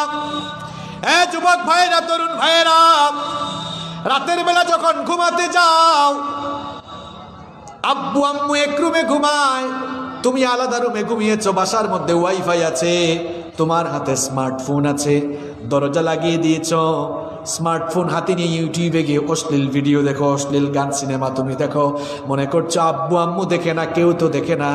আমার কলিজার টুকরা ভাই, কেউ না দেখলেও একজন তো দেখেন, তিনি কে? এই চক্ষুটা তোমাকে দিলেন কে? খবরদার আল্লাহর দেওয়া চক্ষুটাকে অপবিত্র করে ফেলো না। যদি দেখতেই হয়, রাতের বেলা যখন ঘুমাতে যাও কোরআনের তেলাওয়াত দেখো। এই যে তাফসীর মাহফিলগুলো রেকর্ড হয়ে হয়ে ইউটিউবে যায়, সেগুলো দেখো। কানে হেডফোন লাগায় শোনো। কানের মধ্যে হেডফোন লাগায় তুমি কি শোনো? কানটাকে নষ্ট করে দিও না, অশ্লীল গান শুনো না। শুনতেই যদি মন চায় তাফসীর শোনো, কোরআনের তেলাওয়াত শোনো, বেশি বেশি করে আল্লাহর কালাম শোনো, ইসলামী গজল শোনো। এগুলো যত বেশি শুনবা দিলটারে নরম বানায় দিবে কে? কবরের ভয়, মৃত্যুর ভয় কি এখনো তোমার কাছে আসলো না? এগুলোর ব্যাপারে জবাব দেওয়া লাগবে। চক্ষু দিয়ে কি করেছেন, কিয়ামতের দিন চোখ বলা শুরু করবে। কান দিয়ে কি অশ্লীল শুনেছেন আপনি বলা লাগবে না, কানই বলবে। রব্বুল আলামিন কোরআনে বলেছেন, ইন্নাস সামআ ওয়াল বাসারা ওয়াল ফুআদা কুল্লু উলাইকা কানা আনহু মাসউলা। এই কান, চক্ষু আর জবানের ব্যাপারে কিয়ামতের দিন আপনাকে জিজ্ঞাসা করবেন কে? আপনি কি মনে করছেন হুজুর এই জবান, কান আর চোখের বাজ এমনি এমনি করছে? স্পেশাল আয়াত আছে কোরআনে। আল্লাহ এই তিন অঙ্গের ব্যাপারে বিশেষভাবে আপনাকে কাঠগড়ায় দাঁড় করায় জিজ্ঞেস করবেন। আর এই তিন অঙ্গ দিয়ে দুনিয়ায় এখন পাপ হয় বেশি। আলোচনা শেষ করব সুন্দর একটা ঘটনা দিয়ে। আমি কি বলবো না, মোনাজাত ধরে ফেলবো। ঘটনাটা কিন্তু কোরআন থেকে হবে। বলেন, আমরা যারা দুনিয়াতে এসেছি, আমাদের সমস্ত আমলনামা রেকর্ড করে রাখার জন্য, আমাদের সকল আমলের কাজ, আমাদের সকল কাজকর্ম রেকর্ড করে রাখার জন্য ব্যবস্থা করেছেন কে? কিয়ামতের দিন আমরা সবাই হাসরের মাঠে আল্লাহর সামনে দাঁড়াবো, কোনো সন্দেহ আছে নাকি? আমরা যখন হাসরের মাঠে আল্লাহর সামনে দাঁড়াবো, প্রত্যেকের হাতে এক একটা আমলের খাতা দিয়ে দিবেন কে? আমলের খাতা হাতে পাওয়ার পরে এবার দেখা যাবে, হায় হায়, এটা এমন আমলের খাতা, লা ইউগাদিরু সগীরাতান ওয়ালা কাবীরাতান ইল্লা আহসাহা। ছোট বড় কোনো কিছু এখানে বাদ নাই। যুবক ভাইরা, মনোযোগী হও, শেষ ঘটনা ভালো করে শোনেন। এগুলোর কথা কেন বলছি? জবান, চোখ, কান, এগুলোর কথা কেন বলছি এবার শোনেন। জাহান্নামীগুলো দুনিয়ায় যেমন গাদ্দারি করেছে, কিয়ামতের দিনে এরা গাদ্দারি করবে আমলের খাতা হাতে দেখার পর। আচ্ছা বলেন তো, পরীক্ষা যে হয়, পরীক্ষা দেওয়ার পরে খারাপ ছাত্র যে, সে পরীক্ষা দেওয়ার পরে বুঝে আমি গুলালু পাবো, কারণ সে ভালো কিছু লিখি নাই। আপনার আমলের খাতা পাওয়ার পর আপনি আপনার পরিণতি বুঝবেন না? তো জাহান্নামীগুলো দেখতেছে, আয় হায়, আমি যে মিথ্যা বলেছি, গীবত করেছি, চগলখড়ি করেছি, মানুষের হক মেরেছি, মানুষের উপরে জুলুম নির্যাতন করেছি, ইসলাম বিরোধী কাজ করেছি, সব আছে না নাই? দেখতেছে, আয় হায়, জাহান্নাম ছাড়া আজ কোনো উপায়, বাঁচার জন্য গাদ্দারি করবে। এবার দেখেন, আল্লাহকে বলবে, আল্লাহ এটা আমার আমলের খাতা না, মনে হয় ভুল করে অন্য কারো আমলের খাতা আমার হাতে দিয়ে দিস। দেখরা নেই গাদ্দারের খারবার। হে ভাই, আল্লাহ এটা আমার নাই, মনে হয় ভুল করি আপনি আরো কোনটা আমার তো দিলাইছেন নাকি, একটু চেক করুকা। নাউযুবিল্লাহ মিন। আল্লাহ এটা প্রমাণ করতে পারতা নাই, কিতা পারতা নাই। দুই ফেরেশতাকে আল্লাহ ডাকবেন, যেই দুই ফেরেশতা সকলের সঙ্গে নিয়োগ করে দিয়েছেন কে? وإن عليكم لحافظين كراما كاتبين يعلمون ما تفعلون الله أكبر প্রত্যেকের সঙ্গে দুইজন কিরামান কাতিবিন সম্মানিত ফেরেশতা দিয়েছেন কি ওই ফেরেশতাদেরকে আল্লাহ ডেকে বলবেন কোথায় দেখি দেখি তোমরা যে এই বান্দার আমলের খাতা লিখেছো হার্ড কপি কোথায় বান্দার হাতে আছে প্রিন্টেড কপি আর একটা হার্ড কপি আছে না নাই এবার দুইটা মিলালে অমিল থাকবে না মিল থাকবে আল্লাহ বলবেন কিরে গাদ্দার দুইটা তো মিলে গেছে তার মানে আকাম কুকামগুলো তোর আমলের খাতাও তোর সে বলবে আল্লাহ বুঝছে এটা আমার কিন্তু তোমার ফেরেশতা সব আমার বিরুদ্ধে বানাই বানাই লিখছে এখন আর প্রমাণ করার কোনো জিনিস আল্লাহর কাছে নাই আল্লাহ বলবেন রাখ তোরে ভালো করে মজা বুঝাচ্ছি এই দুনিয়াকে আমাকে আপনাকে আল্লাহ এমনি এমনি ছাড়েন নাই সব কিন্তু রেকর্ড হচ্ছে আল্লাহ বলছেন وَكُلَّ إِنسَانٍ أَلْزَمْنَاهُ طَائِرَهُ فِي عُنُقِهِ وَنُخْرِجُ لَهُ يَوْمَ الْقِيَامَةِ كِتَابًا يَلْقَاهُ مَنشُورًا আল্লাহ তাআলা বলছেন তোমাদের প্রত্যেকের গিবালগ্ন করে আমি প্রত্যেকের কর্মকাণ্ডকে গ্রীবালগ্ন করে দিয়েছি তোমাদের গলার মধ্যে ঘাড়ের মধ্যে রেকর্ডার ঝুলিয়ে দিয়েছে সব তো রেকর্ড হচ্ছে এই ক্যামেরা আবিষ্কার করছে কে মানুষ করেছে এখন এই ক্যামেরা দিয়ে দেখেন আমার কথা বডি ল্যাঙ্গুয়েজ অডিও ভিডিও সব ধারণ করা যাচ্ছে এখন ক্যামেরা বানিয়েছে মানুষ বানাইলো মানুষ যে ব্রেন দিয়ে ক্যামেরা বানাইলো মানুষের মাথার মধ্যে এই ব্রেনটা দিলেন কে আল্লাহর দেওয়া ব্রেন দিয়ে মানুষ ক্যামেরা বানায় যদি অডিও ভিডিও ধারণ করে রাখতে পারে যে আল্লাহ এই ব্রেন দিয়েছেন ওই আল্লাহ বুঝি আমার আপনার সারা জীবনের কুকর্ম সারা জীবনের সমস্ত আমল অডিও ভিডিও করে রাখতে পারে না আর একটু জোরে বলেন না পারেন কি পারেন না আল্লাহ বলবেন বাজা বাজা বাজা অডিও ভিডিও বাজায় আমার অডিও ভিডিও বাজা বাজানোর পরে বলবে আল্লাহ রেকর্ডিং এ ভুল হয়েছে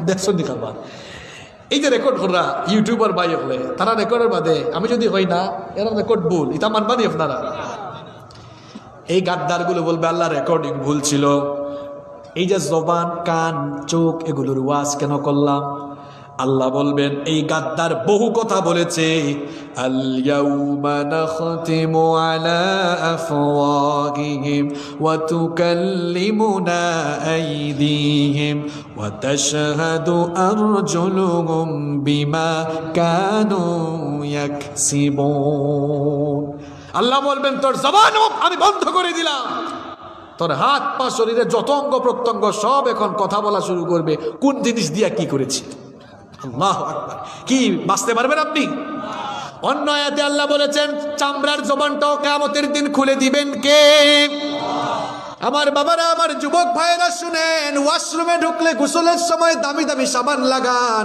শীতের দিনে দামি দামি ব্র্যান্ডের লোশন লাগান যেই চামড়ার এত যত্ন নিলেন ওই চামড়ার জবানটা কিয়ামতের দিন খুলে দিবেন কে চামড়া আপনার কুকর্মগুলো আল্লাহর কাছে ফাঁস করবে তখন জাহান্নামীগুলো চামড়াকে বলবে ওয়াকালু লিজুলুদিহিম লিমা শাহিদতুম আলাইনা এই তোমার না এত যত্ন নিলাম এত নেমু খারাপ হইলা কেমনে তুমি আমার বিরুদ্ধে কেন কথা বলো চামড়া বলবে তোমাকে কথা বলার শক্তি দিয়েছেন যিনি আমার জবান শক্তিও আজ দান করেছেন কান দিয়ে যে অশ্লীল গান শুনছো এই কান এই চক্ষু সব বিরুদ্ধে দাঁড়িয়ে যাবে সাবধান যুবক ভাইরা মেয়েদেরকে রাস্তাঘাটে ডিস্টার্ব করো না চরিত্রকে পয়গম্বরদের মতো সাহাবীদের মতো পবিত্র করার চেষ্টা করো সামর্থ্য থাকলে বিয়ে করে ফেলো সামর্থ্য না থাকলে রোজা রেখে আল্লাহর কাছে তৌফিক কামনা করো বিয়ের কথা বলা একজন ঠিক বলছে জোরে আপনারা হাসিয়েন না না এটা হাসার বিষয় না আমার দেশের এই সোনার টুকরা ছেলেরা জেনা করতে চায় না বিয়ে করতে চায় না এজন্য বাবাদেরকে বলতে চাই আপনাদের খুশি হওয়ার কথা যে বিয়ের কথা বললাম তারা ঠিক বলছে তার মানে এরা জেনা চায় না বিয়ে চায় বিয়ে জেনার রাস্তা বন্ধ করে দেয়, তাড়াতাড়ি বিয়ে দেয়। আর তোমরা বিয়া দিতে গেলে অকল তো অকর মজা বই দিছ, কোনো খাম খাজ করো না। খাম খাজর তোরা টিপস দিতাম নি, হ্যাঁ দিয়া ওইসে দিয়া আমরা মোনাজাত দিলাইব না, ই অকর্ম হয়েছ তার লাগে। তুমি পড়ালেখা করো। আমি যখন নিজে ছাত্র আসলাম, পড়াশোনা টাকা কারণে আমরা টুকটাক ইনকাম করছি, খালি চাকরি নেই। তুমি চাকরি করতে এখানে চাকরি লাভ আছে নি, মানুষের চাকরি দোনা নেই। আখৈরাত দেটে খাইব কিলা খোয়ার আগে মাত লইব নি। চাকরির লাগি যদি সব খালি চাকরি করার লাগি দেখুন, তাইলে চাকরি দিব খে। আপনি ক্লাস 9-10 ফোররা নিচর ক্লাসও টিউশনি করাইতে পারতা নাই, হ্যাঁ মাতুকা পারবানি? আহা আমরা তো পড়াইছি, তুমি স্টুডেন্ট ভালো হইলা। খালি আমি তো একটা টিপস দিতাম না, তোমার বিয়া করার রাস্তা দেখাই দেবেন একটু উঠাও। আমি তো কয়েকটা অপশন দিলাম, যারা ব্রেইন বালা টিউশনই করো, মাসে অন্তত টাউনও 5,000 টাকা ওর উপরে কামানো যায়, ঠিক না? 5-12 কত 60। যারা ব্রেইন বালা এরা যদি খালি টিউশনিও করে আর কোনো কাম না করে, 9-10 2 বছর, ইন্টারমিডিয়েট 2 বছর 4 বছর, অনার্স 4 বছর, সাইন্সের 8 বছর, মাস্টার্স আরও 1 বছর 9 বছর, মাঝখানে বলা থেরাবেলা করি আর 1 বছর 10 বছর, 10 × 60 কত হয়? 6 লাখ হয়ে গেছে না রে? 6 লক্ষ না রে? পড়াশোনা মাস্টার্স শেষ করে আল্লাহ খোয়া লাগবো নি, আব্বা বিয়া করতাম আর খোয়া লাগবো নি। নিজের কেস বা কইরা কইবা আব্বা বিয়া করতাম, আব্বা কইবা আয়ো রে ফুত আমিও করাইলাই তোমারে, ঠিক নেই? ও কর্ময়া বই রয়েছ। এখন আও যারা ব্রেইন অত বেশি বাড়া নাই, দুনিয়াতে এখন কতটা করার আছে। এ ভাই তুমি ড্রাইভারই শিখো না, এখন উবারে গাড়ি চালান যায় না রে? তোমার স্কুল কলেজের টাইম ছাড়া 2-3 ঘন্টা একটু গাড়ি চালাও না করে। শোরুম টোরুম এটা সেলসম্যান নেয় না, তুমি পার্ট টাইম জব করো, পার্ট টাইম জব। আর আপনারা উড়তা বানাইছেন না না আমার পরে কোনো কাম করবার লাগিতাম না, ফার্মর মুরুখ বানাই দেয় বলে হেসালই গো কর্ম হয় না। ফরার সময় পরে আপনারা দেখবো, আপনার এলাকার তো অনেক মানুষ লন্ডন আমেরিকার থাকে, তারা ফরার সময় পরে পার্ট টাইম কাজও করে। এবলাও আরো দিলাম ইনকামর দান্দা। ই ফেসবুকে আস্তা দিন স্ক্রলিং করো, মানুষে এখন অনলাইনও বিজনেস করেন। অনলাইন বিজনেস আছে না নেই? আমর সিজনে রাজশাহী থেকে আমাই না আম বেছো না কানে। এখন দেখলাম ভার্চুয়াল রেস্টুরেন্ট অভাব নাই, ভার্চুয়াল রেস্টুরেন্ট খুলছে। গড় খানি বানাইয়া মানুষরে গড়ে গড়ে সার্ভিস আরম্ভ করছে। দুনিয়াত খরার কত মাকা। আর ইরো থাকো কমলগঞ্জ খেত খামার করিয়া তুমি সবজি অনলাইনে ফাটাও না কানে, কুরিয়ার সার্ভিস কি তাইরা চলেন না নেই? অনলাইনে মাছের ব্যবসা চলে। আমি নিজে বাজারও গিয়া মাছ কিনি না, অনলাইনে কিনি নাই, সবজিও কিনি না। দেখা ইনকামের বহুত দান্দা আসেনি। আবার দেখিও পড়াশোনা বাদ দিলাইও না, মোবাইল হইলে তো বাপরে বাপ 5টা দিন খালি ফেসবুক স্ক্রলিং, সারাদিন ফেসবুকে খালি ফটো দেওয়া আর লাইক দেওয়া। আবার হিসাবও করে দেখি যায় না কয়টা হয়েছে লাইক, কয়টা লাভ, আর একটা কিতা আইছে নয়া কেয়ার নিলাম। টিকটক তো আছে, এটা তো ফুরি নিতার লাগে ফাঁস 9-10 ফুরিনতে 6-7 ফুরিনতে যে টিকটক বানাইরা ঠিক যে কইরা ইতারা তো মোবাইল খেয়ে দিছে, আপনারা দিছে। এখানে ওয়াজও গেছি, এক আব্বাই কইরা হুজুর দোয়া করবা আমার ফুরি 8 ক্লাস 8 A+ পাইছেন, আইফোন দিছে। আমি কইছি ভালো করছেন, কদিন বাদে আপনারে জামাই গিফট করবো না। যাই হোক আমরা শেষের দিকে যাই। সম্মানিত ভাইয়েরা, এই জবানটা হেফাজত করেন, আর জবানটা না পাক করেন না, চক্ষুটা হেফাজত করেন। এই চক্ষু দিয়ে আল্লাহর কালাম খুলে আল্লাহর কালাম দেখেন, চোখের নূর বাড়িয়ে দিবেন কি? যুবক তোমরা সেরা ছবি ইলাকা নাই, বিসি উঠতে উঠতে গালুল হামাইতে হামাইতে অল হয়ে গেছ। আস্তা রাইট ফেসবুকে থাকে, থাকতে থাকতে তার মোবাইল মুখের উপরে পরে উঙ্গাইতে উঙ্গাইতে জিমাইতে জিমাইতে। কিতা ঠিক কইছে নি? চরিত্র ঠিক করো। রাতের বেলা কিতা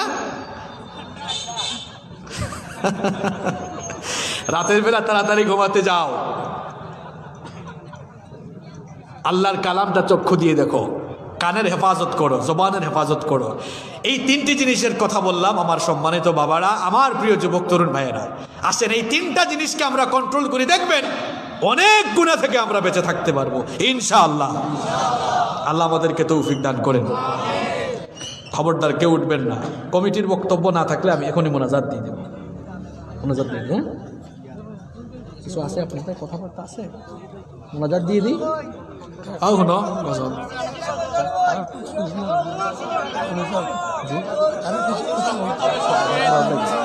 কিছু যুবক সিদ্ধান্ত নিয়েছে আজকে ফজরের নামাজ এতদিন পড়ে নাই, কিন্তু আজকে থেকে পড়বে, পড়বে না ইনশাআল্লাহ। আর ওয়াজ হইলে বেশি আওয়াজ হইতে হইতে ফজরের নামাজ যাইব কি, ঠিক না? এত সঙ্গীত কি অতটা উনাইলাম? ঠিক আছে, এইটাই শেষ। বসেন বসেন বাবা, এখন মোনাজাত দিব বাবা, বসেন। ঠিক আছে, সংক্ষিপ্ত একটা হবে, এরপরে আমরা মোনাজাতে চলে যাব ইনশাআল্লাহ। চোখের পলকে তুমি হতে পারো লাশ, চোখের পলকে তুমি হতে পারো লাশ, চিরতরে বন্ধ হবে তোমার নিঃশ্বাস। চোখের পলকে তুমি হতে পারো লাশ, চিরতরে বন্ধ হবে তোমারি নিঃশ্বাস। হবে এলান তোমারি নাম মসজিদের মাইকে, বাড়িওয়ালা নাই রে বাড়ি নাই রে দুনিয়াতে, বাড়িওয়ালা নাই রে বাড়ি নাই রে দুনিয়াতে, বাড়িওয়ালা নাই রে বাড়ি নাই রে দুনিয়াতে, বাড়িওয়ালা নাই রে বাড়ি নাই রে দুনিয়াতে। যাদের সাথে চলতে তুমি থাকতে দিবা নিশি, জানা যায় শরিক হবে তোমার প্রতিবেশী। যাদের সাথে চলতে তুমি থাকতে দিবা নিশি, জানা যায় শরিক হবে তোমার প্রতিবেশী। স্বজনেরা নিয়ে যাবে